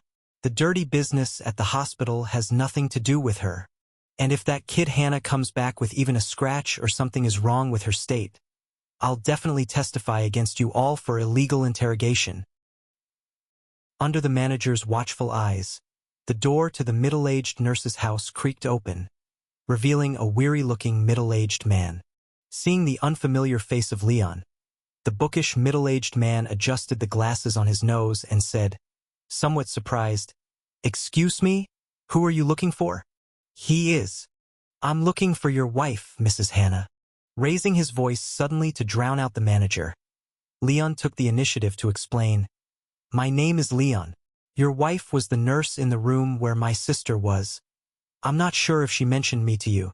Oh, she did. She did." Upon hearing Leon's words, the weary man's expression lit up, and he quickly opened the door, coming over to enthusiastically grasp Leon's right hand, shaking it fervently. "Thanks to you and your colleagues for arriving just in time yesterday to turn off the hospital's gas valve. Oh, and if it hadn't been for your sister noticing something off and asking Hannah to climb down with the bedsheets, she might have— Oh my, really, I really don't know how to thank your family. We should have been the ones visiting you instead, but you came first. You're too kind. My sister received a lot of your wife's care, and all she did was suggest tying the curtains.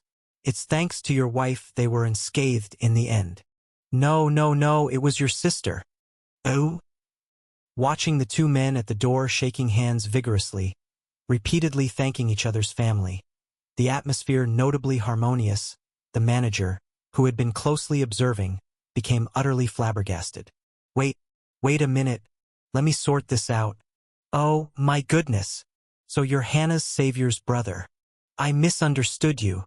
Upon understanding the situation, the administrator lady, who had just been giving Leon a menacing look, immediately returned to her kindly demeanor, even tugging on Leon's arm and complaining, "Look at the fuss this has caused. You should have just said you came to visit Hannah because you heard she was sick. Why even bother showing the ID to me? I always see Hannah as a daughter. If I had known this connection, how could I not have let you upstairs? Asterisk O. Give me a break. Had you not stopped me earlier, interrogating me like I was a thief, I would have gone upstairs already. Okay? No need to flash my ID to prove my identity. Asterisk. Feeling somewhat embarrassed under Leon's speechless gaze, the administrator lady blushed and mumbled, I stopped you earlier because you looked unfamiliar. I know everyone in this apartment, and I hadn't seen you before, and also the way you were dressed. Ahem. Plus, you were carrying a large bag, and I thought I should ask more. It wasn't the bag. It was my shabby clothes that made you think I was a thief, right? Glancing at his severely worn-out old coat, which was probably almost 20 years old by now, Leon smiled wryly. This coat was left by his father, making it several years older than he was. Its appearance was honestly pitiful, but given his family's previous reliance on pension checks, they were already fortunate enough to have warm clothes without the luxury to be picky. Even though he now had a high-paying job, he hadn't received his first week's salary yet, meaning he also couldn't afford a new coat. The cold wind made him huddle, so it wasn't surprising he appeared suspicious. Cough. I'm sorry, young man. It was my mistake. Noticing Leon's expression, realizing he had understood the underlying meaning in her words, the administrator lady quickly apologized. Then, with the husband of the middle-aged nurse, she led Leon into the house, reaching out to take the shopping bag from his hand. Oh my, your sister is Hannah's savior. Yet you brought so many things. Your hands are all red. Put them down and take a rest. Although Leon moved quickly to dodge the administrator lady's hand, the horns of the black goat were simply too sharp, causing the bag to split open with a thud. It fell out. Sorry about that. This was something our director asked me to buy for soup. Leon quickly bent down, stuffed the goat head back into the bag, and tied a knot at the tear. He explained with some embarrassment to the stunned duo in front of him. Our director loves goat head soup but sleeps late and can't get up in the morning, so she asked me to run an errand for her to the morning market. After buying the goat head, I came here. And since I've just joined a few days ago, I don't have much money, so I didn't bring anything special this time. Sorry about that. I'm sorry, young man. It was my quick hands, see? After making several mistakes, creating a very awkward atmosphere, the administrator lady felt too ashamed to stay any longer. After saying a few irrelevant words to keep up appearances, she excused herself, saying she had to watch the door, and quickly left the middle-aged nurse's home. After she left, the middle-aged man apologized again, feeling awkward. Aunt Mary, she was just overly worried about Hannah today, so she acted a bit recklessly, but it wasn't on purpose. She's a very warm and considerate person. Whenever someone in the apartment has something important going on and needs help, sometimes she lends a hand without even being asked. If she offended you, I apologize on her behalf. No. Recalling what he had seen in the soul vision before entering the apartment, Leon smiled and waved his hand. I can tell she's a very, very kind person, and not just her. In fact, everyone in the entire building seems to be good people. May I make a presumptuous request? Glancing at the tightly closed door, Leon tentatively asked. I heard from the gas company's insurer that your wife seemed to have different thoughts about what happened yesterday. Please don't rush. I think I've guessed some reasons about your wife's situation, which might help in resolving her issue. Can I have a private chat with her? Well. Hearing Leon's request, the scholarly middle-aged man hesitated, seeming a bit inclined to refuse. However, remembering that the man's sister was his wife's savior and had no reason to harm his wife, he reluctantly agreed and led Leon into the bedroom. Hannah! Gently calling his wife's name and tenderly waking the middle-aged nurse who was still sleeping soundly wrapped in a blanket. Even before the middle-aged man could explain Leon's purpose, the disheveled, bloodshot-eyed nurse abruptly sat up, anxiously looking at Leon and loudly said, I've seen you before. You're Anna's brother. You were there the day before yesterday, weren't you? Quick, tell me. Did you see the hospital eating people? Did you see that incredibly strong bandaged woman? Yes, I saw it, and I came here today because of that. Winking at the middle-aged man, signaling him not to worry and that he would handle everything, Leon spoke gently. Rest assured you're not crazy. Everything you saw is real. See, he saw it too. Hearing Leon's words, the middle-aged nurse was overjoyed and quickly grabbed her husband's arm, shouting, I told you I wasn't crazy. There really was a problem at the hospital.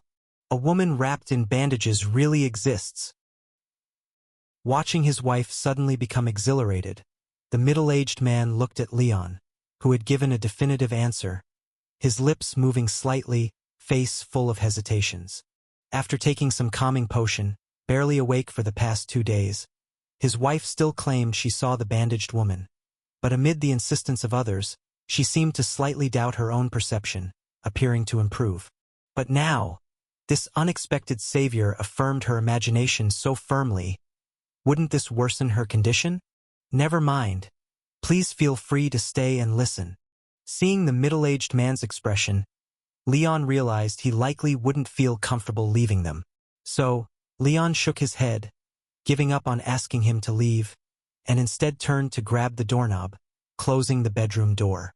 What your wife saw is actually ZZZ. Encountered an incomprehensible special existence. The heterochromatic badge, materialist soul, crimson. Activated. Your cognitive boundaries have expanded. Obtaining partial information about this existence. Name: Spirit Lodge, Miracle, Guardian. Appearance: an ordinary old apartment building, with an elderly woman with white curly hair, slightly hunched back, and bow legs, sitting in the hall's duty room year-round. Name: Spirit Lodge, Miracle, Guardian. Appearance: an old, ordinary apartment building, with an elderly woman with white curly hair, a slightly hunched back, and bow legs sitting in the lobby duty room all year round. Ability: Malice Vanquisher, Accident Avoidance. Cost: when leaving in the morning, please greet the administrator with a smile, chat with her if you have time, and if possible, take good care of her unwell husband. File: the predecessor of this apartment was the charitable asylum at 35 Bridge Street in the Old Town of the capital city. It was donated and built by an elderly couple who lost their daughter in their later years, providing free shelter and basic living benefits to war orphans and disabled persons for years. About 95 years ago, the elderly couple who donated the charitable asylum passed away. Since the Department of Road Administration did not register it as a legal welfare facility, and no one continued to pay the property tax, the asylum was confiscated and all residents were forcibly evicted. After renovation, it was renamed Happy Lodge and opened for rent. However, strangely enough, despite its location in the subcenter of the Old Town near numerous enterprises and institutions, its livability, convenient transportation, and low rent, the occupancy rate of Happy Lodge was extremely poor, less than 30% compared to similar apartments. Most tenants moved out within a month of moving in, with only a few being able to rent long-term here. Evaluation: this is a good apartment suitable for ordinary people to live in for a lifetime, providing protection for home safety, smooth affairs, and freedom from disasters. It's just a pity that your affinity with this apartment is really poor. Corruption value: 0.1. So, this time the entire building was an anomalous object? Even the administrator lady who insisted on taking me upstairs was part of the anomaly? After reading the intelligence that appeared before him, Leon shivered hard, then suddenly changed the topic and immediately asked the middle-aged nurse couple in front of him, "How long have you lived here? Do you know how old that lady is?" Ah? Caught off guard by Leon's sudden question, the middle-aged nurse couple exchanged a glance, and the scholarly man hesitated. "How long? I moved here when I first started teaching at Bridge Public School and then met Hannah, who also rented here. I guess it's been about 27 or 28 years. As for Aunt Mary, she already had white hair when I moved in. She must be 90 years old now, but she's well-maintained and looks quite young because she has nothing to worry about." 90 years old? A 90-year-old can climb stairs faster than me? And when she grabbed the shopping bag earlier, her hands and feet were so agile that I almost couldn't dodge. How does that even resemble a person in their 90s? Asteriskum. Wait a minute. Although the intelligence provided by the materialist soul didn't say it outright, the implied meaning, combined with the name Spirit Lodge. Asterisk. Could she and her sick husband be the couple that donated to the charitable asylum and passed away 90 years ago? But this is my first time meeting her. Why does she seem so guarded against me?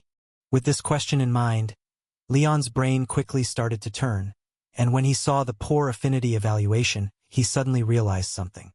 With a sense of foreboding, Leon raised his hand to open the panel, found the badge of the demon follower he got from the black goat, and directly looked at the hidden traits at the bottom. Hidden traits. No need to where your soul is tainted with a trace of demon aura, making it easier to attract the attention of certain evil existences. Got it? Whether it was being constantly questioned upon entering, the administrator lady's adamant refusal to lead him over, or why she suddenly grabbed the shopping bag, all these issues have been resolved. For this apartment with malice vanquisher ability, my soul tainted with demon aura marks me as precisely the malicious guest. And the black goat, born from a great demon, is a complete malice. Knock, knock, knock. Just as Leon finally understood and began to comprehend everything, a heavy, powerful knock sounded outside the room. When the middle-aged man opened the door, a burly old man with a cigar was standing there, nodding slightly at the surprised middle-aged man. Even in late autumn, the old man, wearing only a small vest with muscles bulging like explosions, snuffed out the cigar in his mouth with 2 fingers and rasped, "Mary said there was a stranger, so I came over to check." After explaining his purpose, the muscular old man with a large basket on his back twisted his neck, as thick as Leon's thigh. His face, full of burn marks and scars, had 2 deep-set, greenish-brown eyes staring menacingly at Leon. Who the hell says he's unwell? Intimidated by the brawny old man's stare, Leon couldn't help but think. With the man standing 6 feet 3 inches tall and possessing biceps bigger than my head, he'd probably only need a fruit knife to hunt a grizzly bear in the deep mountains, right? This is Uncle John, Aunt Mary's husband. Seeing Leon getting tense, the middle-aged man couldn't help but smile and explained, "Don't worry, Uncle John looking at you like that doesn't mean he has an opinion about you.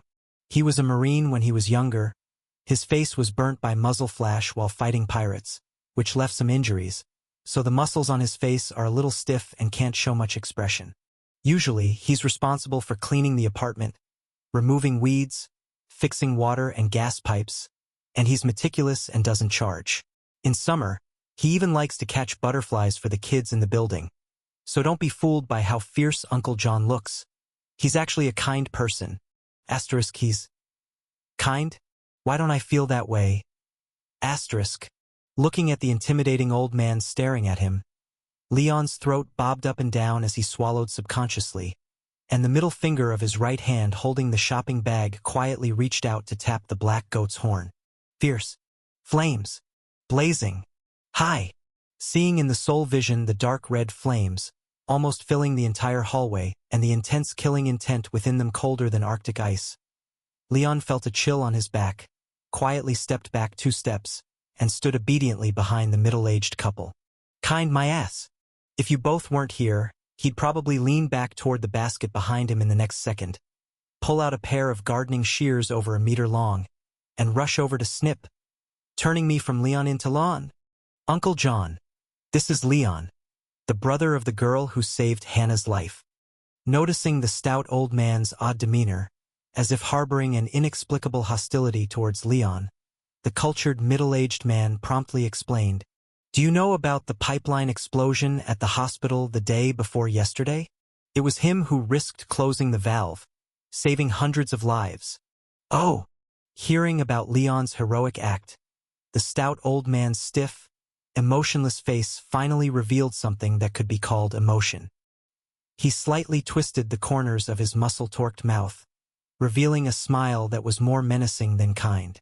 Then he suddenly leaned forward, reaching out with a speed too fast for the naked eye, lightly pressing the jaws of the middle-aged nurse couple.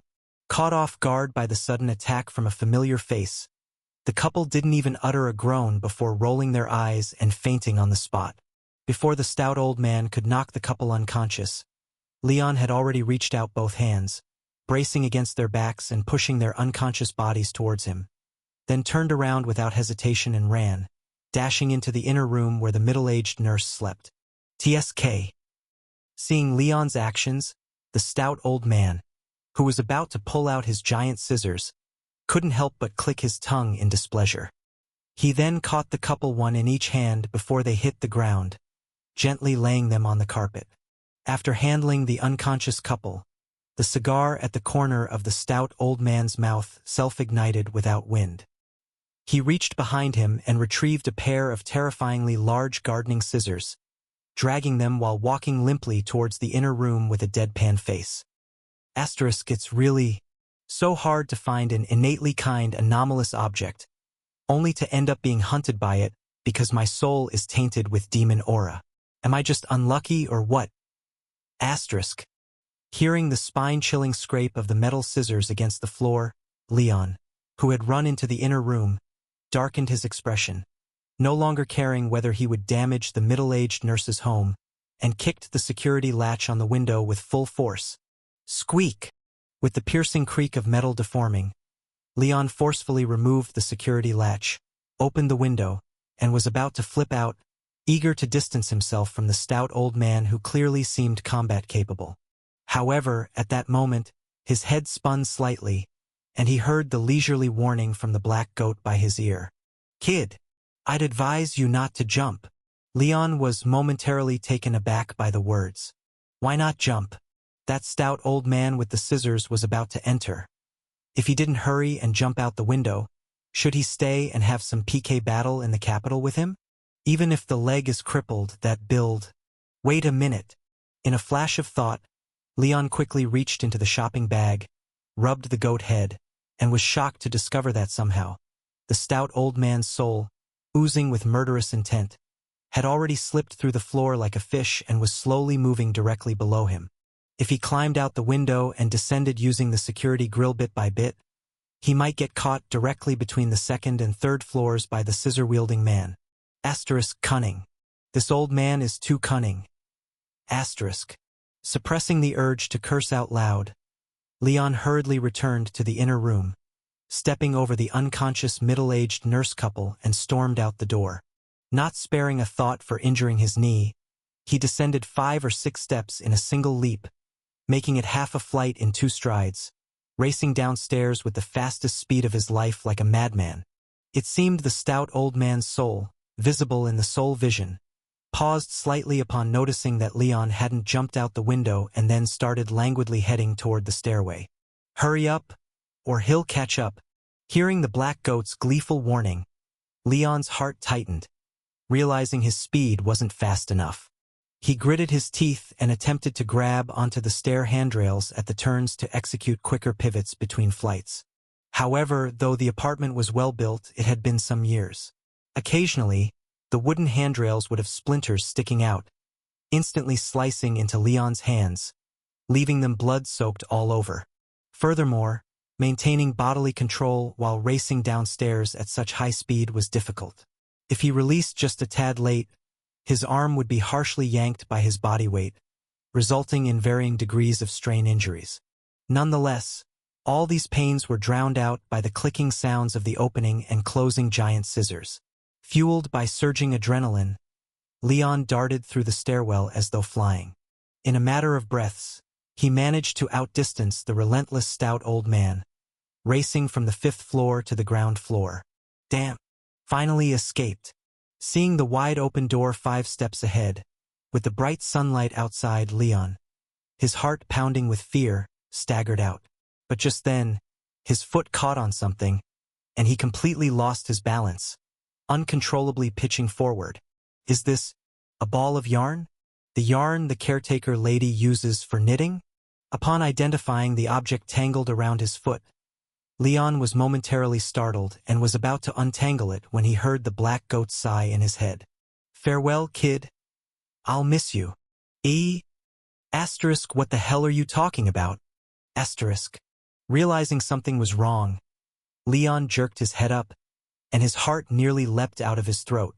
At the very moment he tripped over the yarn, the stout old man, who had lagged far behind, seemed to sense the stilling prey on the spider web, charging along the embedded wall yarn, brandishing the giant scissors all along. Damn! Seeing those enormously open, terribly gleaming scissors, Leon, having just dodged death, instinctively lifted the shopping bag containing the goat head to block. Bang! Resounding like a cleaver chopping granite, Leon felt his arms go weak, and like a bull hitting him head-on, sent him tumbling backward, rolling head over heels through the happiness apartment entrance. Aha! My horn! It's chipped! I'm gonna K*LLU. You be *ST*RD. You show E. How dare you use me as a shield? Kid, this isn't over. Asterisk. Asterisk finally out. Asking a few questions almost cost me my life.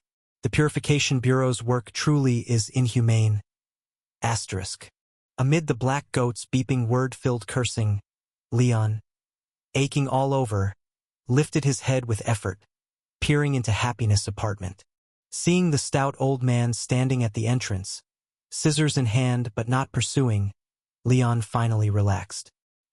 He then raised his bloody right hand, flipping the bird at the cantankerous old fool before collapsing onto the street, panting heavily in the harsh sunlight. Asterisk, what a lousy happiness apartment. Feels like a haunted house. I'm never coming back. Asterisk. After an ordeal of life-and-death caliber escape and pursuit, you have successfully activated the Black Iron Level Badge, Rookie Parkour Practitioner. Rookie Parkour Practitioner. A novice parkour enthusiast who has mastered a few basic parkour techniques through self-study and physical training. Where effect, though your skills remain rather clumsy, you indeed have acquired some acceleration techniques, granting you a slight speed boost during rapid movements in complex urban terrains. Advancement Route. Upon completing 100 complex terrain movements and 150-meter sprint trainings, this badge will automatically advance to the Bronze Badge, Proficient Runner. Current progress 0/100, 0/100. Hidden trait. No need to wear. Having gone through a harrowing real-world chase, you have learned how to better protect yourself during high-speed movement. The probability of injury during such movements will decrease by 10%, and if you unfortunately do get hurt, injury severity will lessen by 20%. Through self-study and reflection, you've gained low-level complex terrain rapid movement capability. The heterochromatic badge, Materialist Soul, Crimson, is activated. Your understanding of parkour is basic, but thanks to your ability to think and summarize and self-adjust, the more familiar you become with the high-speed movement setting, the stronger your obstacle avoidance becomes. Director, the investigation task is completed. After glancing at Leon, who had just entered, she noticed not only the dust covering him, but also the bandages wrapped around his hands.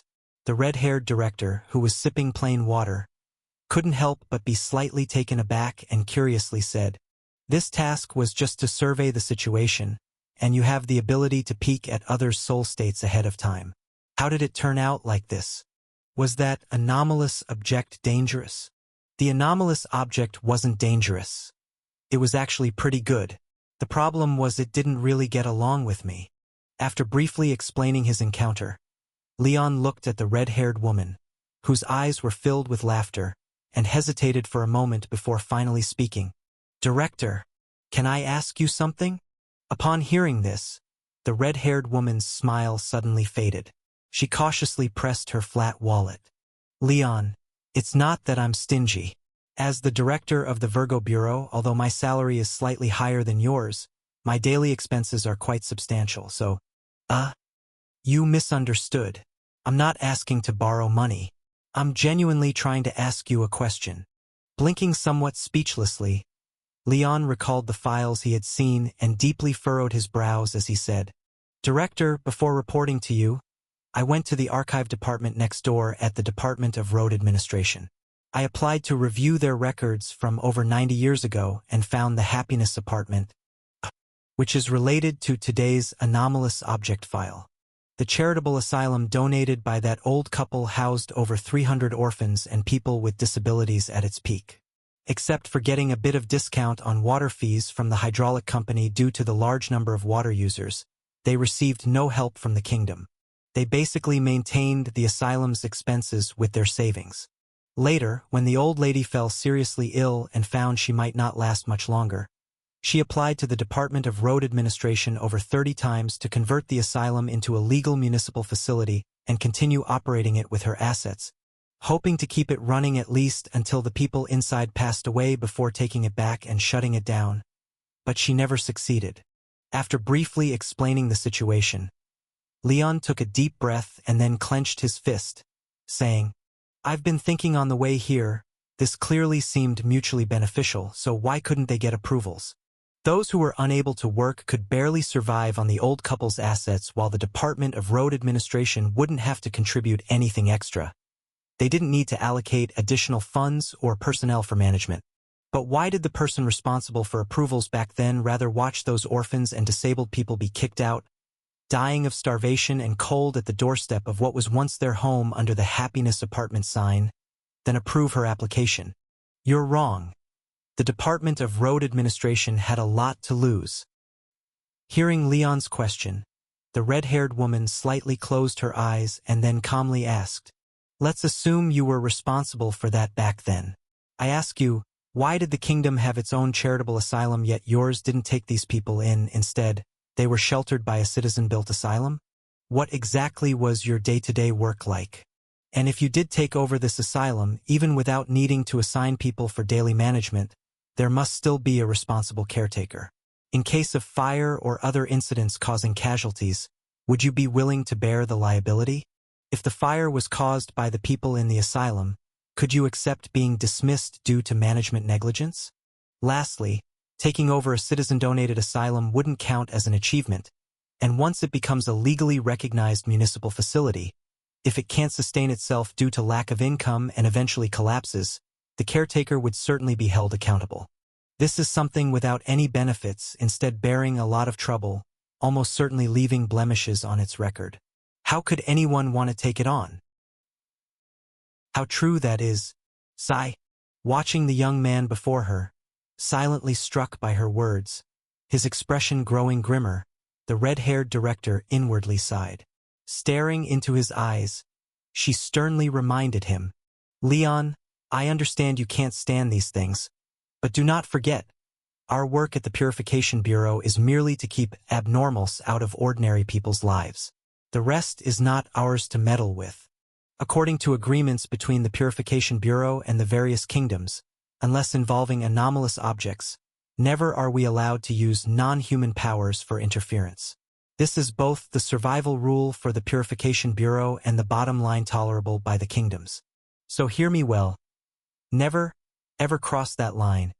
And when you do things, think twice to avoid getting yourself hurt. Understand? You're overthinking. I genuinely haven't planned on doing anything." Hearing her words, Leon couldn't help but clench his fist, lowered his head, and calmly responded, "That was over 90 years ago. Not only the people who were driven away are dead, even the person responsible for approvals is dead. What more can I do?" "Yes, you can do nothing concerning this, but what about matters concerning the Department of Road Administration and the hydraulic company? What about the more you'll face later?" Glancing at the slightly trembling shopping bag in Leon's hand, the red-haired director sighed inwardly again. The gaze she cast upon Leon grew increasingly complex. "Though I can't use soul visions to assess your state after losing the black goat, I know that damn goat too well. From the moment you lowered your head and fell silent, it started trembling with excitement. Let's leave it at that. You've worked hard today." Receiving Leon's finalized report and glancing at it, the red-haired director suppressed the bizarre déjà vu in her heart and softly comforted. "I see your hands are injured. I'll grant you half a day off.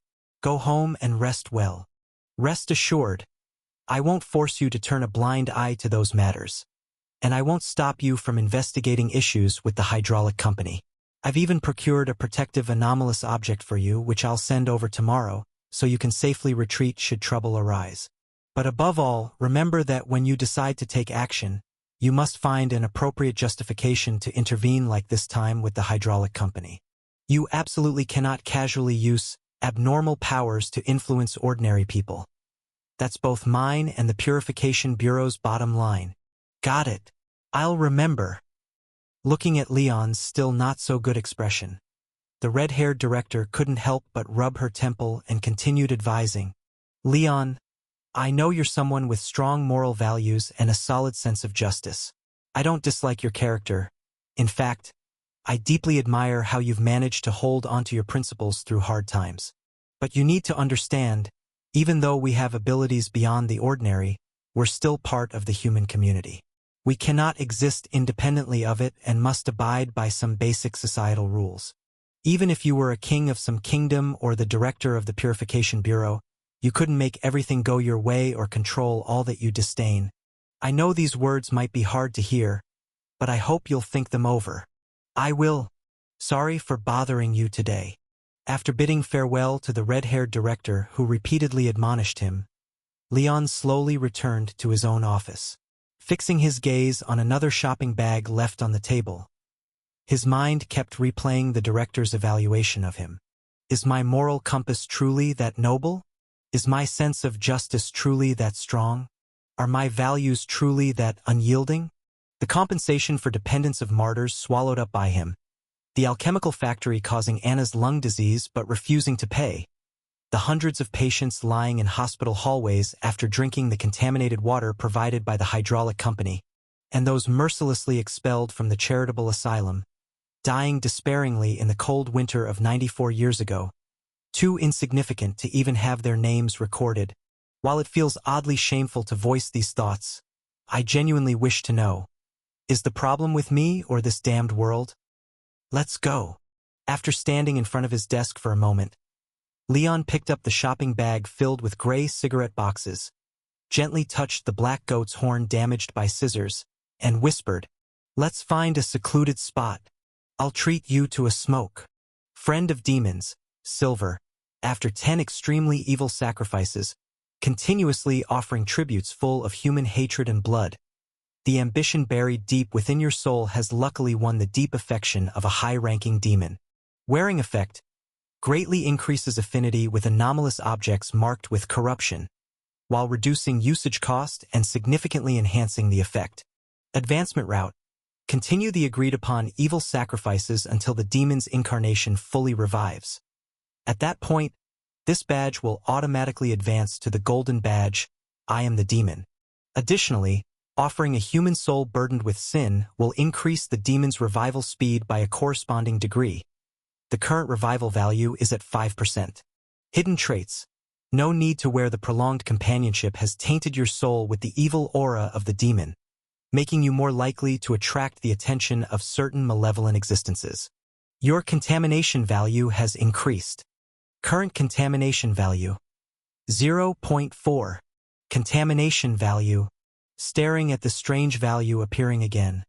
Squatting in an alley near the police department and lighting a cigarette for the black goat, Leon couldn't help but squint his eyes.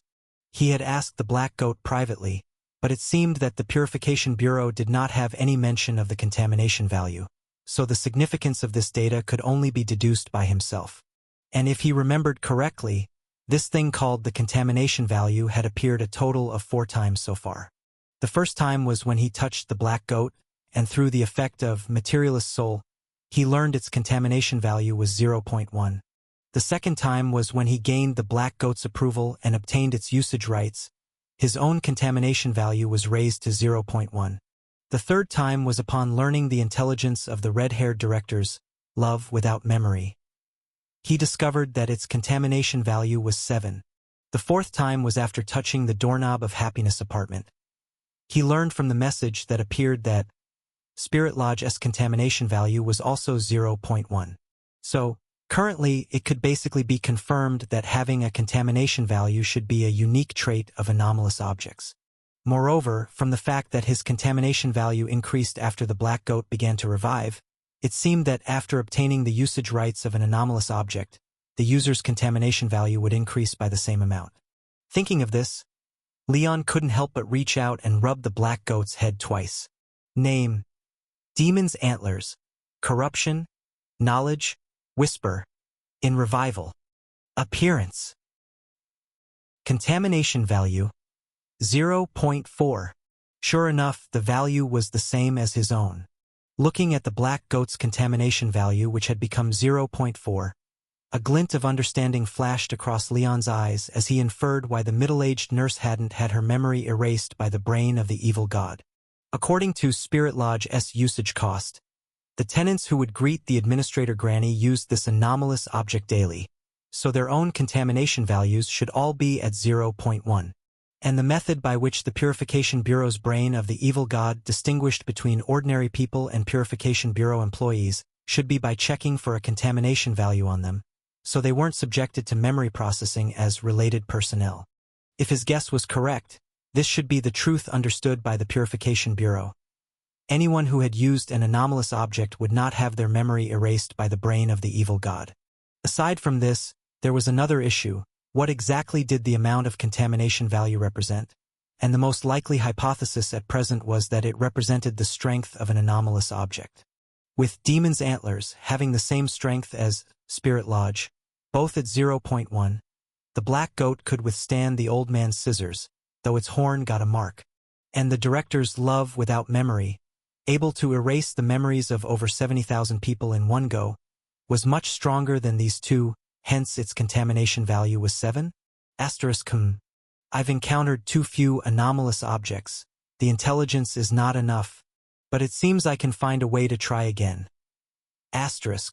Thinking of this, Leon couldn't help but look again at the panel hovering over the black goat's head, eyeing its contamination value that had increased to 0.4, while pondering as he rubbed the black goat's head again.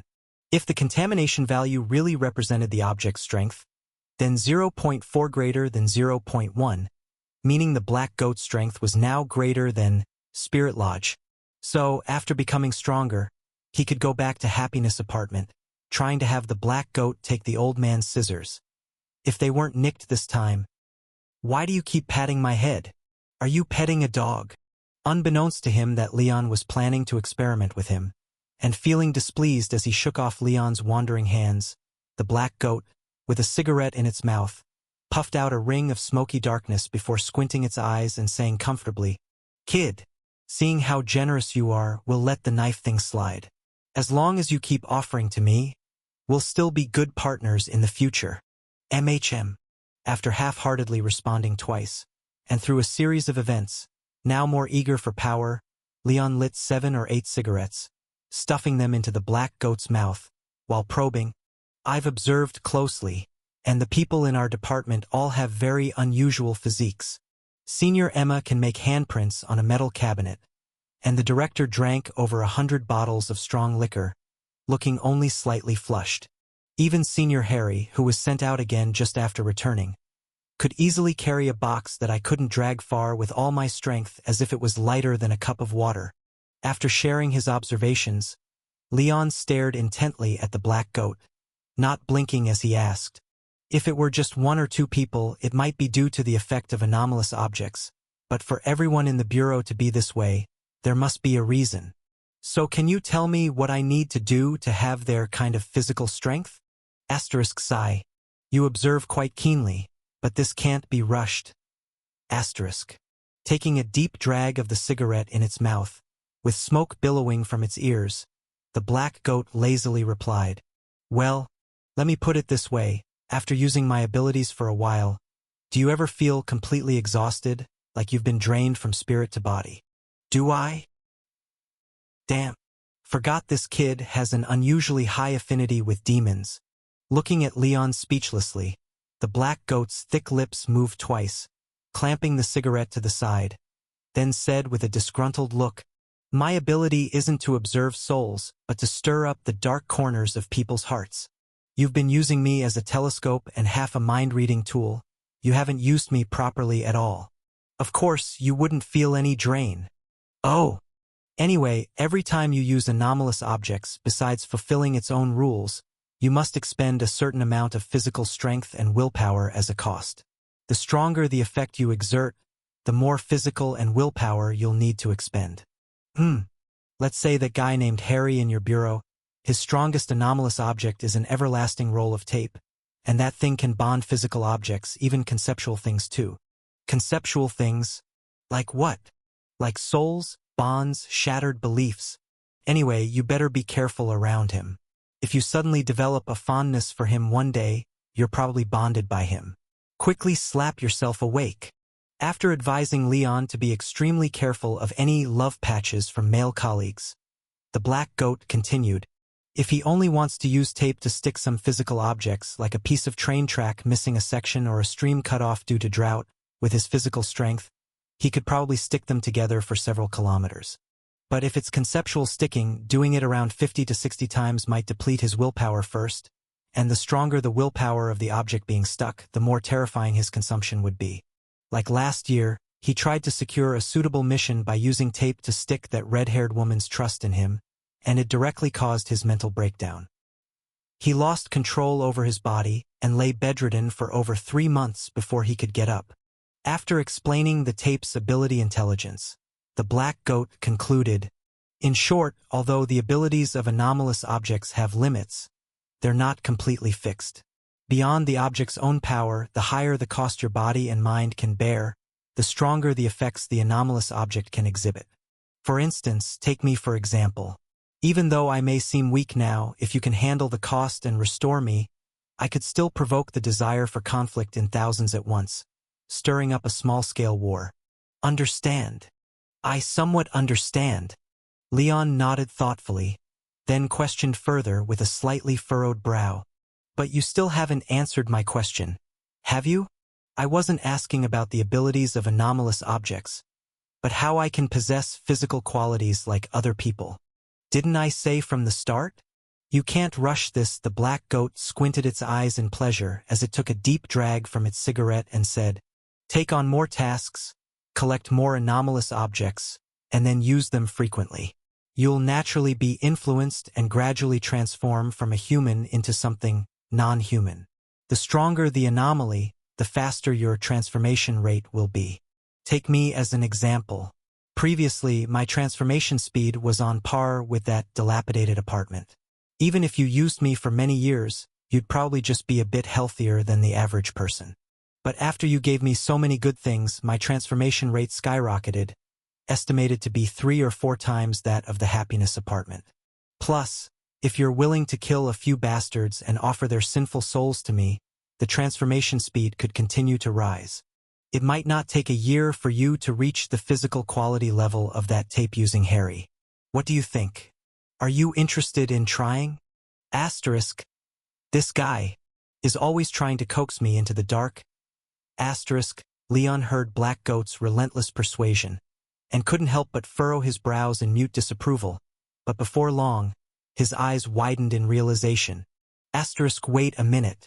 Didn't it just say that its transformation speed was once on par with happiness apartment, and now it's 3 to 4 times faster? Asterisk. Asterisk. Isn't that 0.4 and 0.1? So this influence and transformation is actually the contamination value of anomalous objects. Asterisk. After discovering the real significance of contamination value, Leon hadn't even had time to rejoice before he suddenly recalled something and turned his head to look at the Black Goat, who was smoking massively. Asterisk. If I remember correctly, the love without memory of the red-haired director had a contamination value of 7. But yours was only 0.1. Just 1/70th of someone's. Asterisk. Asterisk. Wow, you keep boasting about being an impressive great demon, and I actually believed you were formidable. Turns out you're so disappointing. Asterisk. Asterisk. This kid, why is he suddenly looking at me like that? Asterisk. Black Goat received Leon's gaze, mixing exasperation with shock and deep disdain. It shivered involuntarily, feeling a sense of insecurity growing within. He wouldn't have figured out that we've been holding him back, would he? Asterisk. Probably not. Asterisk. Asterisk. The specific transformation speed of each anomalous object is only known by those who have used them. Although that red-haired woman had used me too, she was overly strong, probably too much to sense whether my transformation speed was fast or slow and unlikely to tell him. Asterisk. Asterisk, yes. He wouldn't know. Absolutely wouldn't know. Asterisk. Ahem. Despite thinking Leon surely wouldn't discover the issue, the black goat, feeling uneasy under his stare, hurriedly cleared its throat and tried to change the topic. Well, although collecting more anomalous objects can strengthen you quicker, don't get too reckless. After all, not all anomalous objects are as agreeable as I am, willing to cover you just because we get along well. The cost many anomalous objects demand is shockingly high. Take Emma for instance. Isn't her undying body incredibly strong? But do you know what she sacrificed? Senior Emma. Huh. When he heard the black goat's question, Leon's expression slightly changed. I've been curious about Senior Emma's undying body for a long time, but since she seemed to have seen the files the director held, knowing my ability was gathering intelligence through touch, she always avoided physical contact with me. Asterisk, and she took care of me so well, not only saving my sister but even gifting me a sidearm. For someone showing such kindness, even if curiosity weighs on me, it seems inappropriate to deliberately pry into her privacy. But I can't deny that I do have a slight interest in knowing more. Asterisk. Heh. Such an easily enchanted virgin. When we bumped into her in the hallway before, your eyes were practically glued to her. I knew you had to be interested in her. Seeing the undeniable curiosity in Leon's eyes, the black goat couldn't help but chuckle, swallowing 7 or 8 cigarette butts that were about to reach its lips. While chewing on the still smoking butts, it laughed and said, "Here's the deal, you go knock off some heinous bastard, vent that pent-up anger of yours, and offer me a sinful soul in the process, and I'll tell you what Emma sacrificed. How about it?" Mean. Huh? If you don't agree, you don't agree. Why are you snatching my cigarette? What? You dare to make a move? Damn it. Do you really think I have no temper? I friggin'. If you've got guts, don't use your feet. Let's be fair. Can we both use our mouths to bite? Hell no. Bang. Looking at the target pierced through 500 meters away, Leon didn't show any joy at hitting the target. Instead, his face appeared quite serious. After tidying up the black goat, which had a mouth too sassy, and throwing it back into the Purification Bureau's office, Leon didn't go straight home. Instead, he took the sniper rifle to the neighboring police department, used the Purification Bureau's credentials to borrow a secluded shooting range, and started working on his shooting badge. However, to improve his hit rate in future missions, Leon didn't simply increase the number of live-fire shots. Instead, he set the target at the maximum effective range and earnestly practiced his shooting feel, one shot after another. But the hit rate was quite touching. Facing a fixed target at 500 meters, even with the accumulated hit rate from the Materialist Soul, Leon could only hit once every 4 to 5 shots, with an average of 7 to 8 missed out of every 10 nail shots. Seems like the one-shot hit at the hospital was mostly due to luck, and with help from Senior Emma, who adjusted the gun sights beforehand. My actual shooting skill is still just that of a rookie. Looking through the scope at the bullet holes on the human-shaped paper target, Leon found that they were mostly in some non-essential positions. He couldn't help but shake his head, then blew hard on the whistle in his mouth, picked up the small red flag beside him, and waved it in the direction of the range administrator. Shooting at the extreme range of 500 meters already exceeded his current ability limits. At this hit rate, there's essentially no practical value in a real mission, so rather than pursuing the most extended range kill, it would be better to close in to around 300 meters first and quickly practice more practical shooting skills. Looks like he changed the target after all.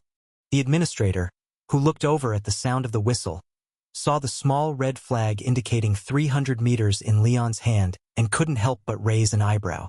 Then he turned his head to look at his colleague beside him, and the two of them almost simultaneously grinned with understanding, exchanging knowing glances. Just now, when this young kid came in with a gun and said he wanted to shoot at a 500-meter target, the two of them had advised him, suggesting he try shooting at 50% of the maximum range first. After all, the drop arc of the nail becomes harder to control the further it goes, and almost at the limit damaging distance, It can even roll horizontally in midair, making it quite challenging to predict the landing spot. Therefore, the difficulty of a full-range target at 500 meters was much greater than that of a half-range target at 200 or 300 meters. For someone like him, who hadn't handled a gun much, the difficulty of the half-range target was already more than sufficient. Unfortunately, despite his youth, he was already at the pinnacle of an assistant-level public office position and was even faintly able to touch the bottom of a clerical-level public office position. His pride was probably very high, so he didn't care to listen to the advice of the two shooting range administrators. Faced with the well-meant suggestion from the two of them, he insisted on seeing how far he could shoot and insisted on the 500-meter target. So how about now? After realizing he absolutely couldn't hit it, did he finally decide to change the target? Guns are fundamentally fair, and they won't go easy on you just because you have a good dad. The administrator responsible for changing the targets grinned and pulled the lever on the control panel. Amidst the sound of gears engaging, a half-range target at 300 meters was slowly raised, while the full-range target at 500 meters was lowered and retracted. Before the other administrator could leave his seat to replace the target and paper, he was stopped by his colleague grabbing his arm. "Where are you going?" "Huh? What did you say?" "Hey, don't pull me. I have to go replace the new target." "What new target?" The administrator controlling the lever chuckled, lifted his colleague's noise-canceling earmuffs a bit, and shouted loudly amid the dense gunfire on the range. "Take a break. I recognize the gun he brought. Its effective range is just over 470. So shooting at a 500-meter target is considered overrange shooting. If he hit it, it would be a miracle. Although we do have some who can hit an overrange target, those few are basically old hands who've been handling guns for nearly 20 years. Look at that kid's face, he's at most 16 or 17. How could he hit the overrange target? Unless he was handling a gun while still in the womb. Ha ha ha, that's true. Then I'll just take a break. Unaware that the reason for his low hit rate wasn't due to lousy shooting skills but due to the gun's range limitation, Leon remained prone on the ground, shooting one bullet after another and racking up his shooting badge numbers. After adjusting the target to 300 meters, his hit rate indeed improved significantly. Not only did he no longer miss a single shot, but he also managed to hit vital areas on the human-shaped paper targets with each bullet. It was only about once every 20 shots that his aim slightly deviated from the target. When the sun began to set, Leon, who averaged 2 shots per minute, finally completed 200 rounds of live ammunition shooting and upgraded his shooting badge from black iron to bronze. Shooter, although your experience with firearms wasn't long, your exceptional talent and rigorous training have made you a qualified shooter. Equipped effect. Through extensive practice, you have familiarized yourself with the distribution rules of bullet placements. When consciously adjusting your aim, your shooting accuracy will be greatly enhanced. Advancement route. Complete 5,000 live ammunition shots, or 30,000 simulated activations to automatically promote this badge to the silver badge, shooting expert. Current progress 0/5000, 0/30,000. Hidden traits. No need to equip as a firearms enthusiast. Your shooting stability will slightly increase when using your familiar pistol. To continue improving, do I need to shoot another 5,000 rounds? After reading the badge system prompt, Leon estimated his shooting speed and found that completing these 5,000 rounds would take nearly 40 hours if done earnestly. And if the shooting requirement from silver to gold increases proportionally from 200 to 5,000, the time required could reach thousands of hours. While practicing earnestly, shot by shot, could improve basic skills, it's far from the enhancement a high-level badge brings, so maybe try finding a shortcut? As soon as he thought of it, he acted. With the sole aim of earning badges, Leon didn't focus and breathe deeply this time. Instead, after setting up the air tank, he aimed roughly and fired.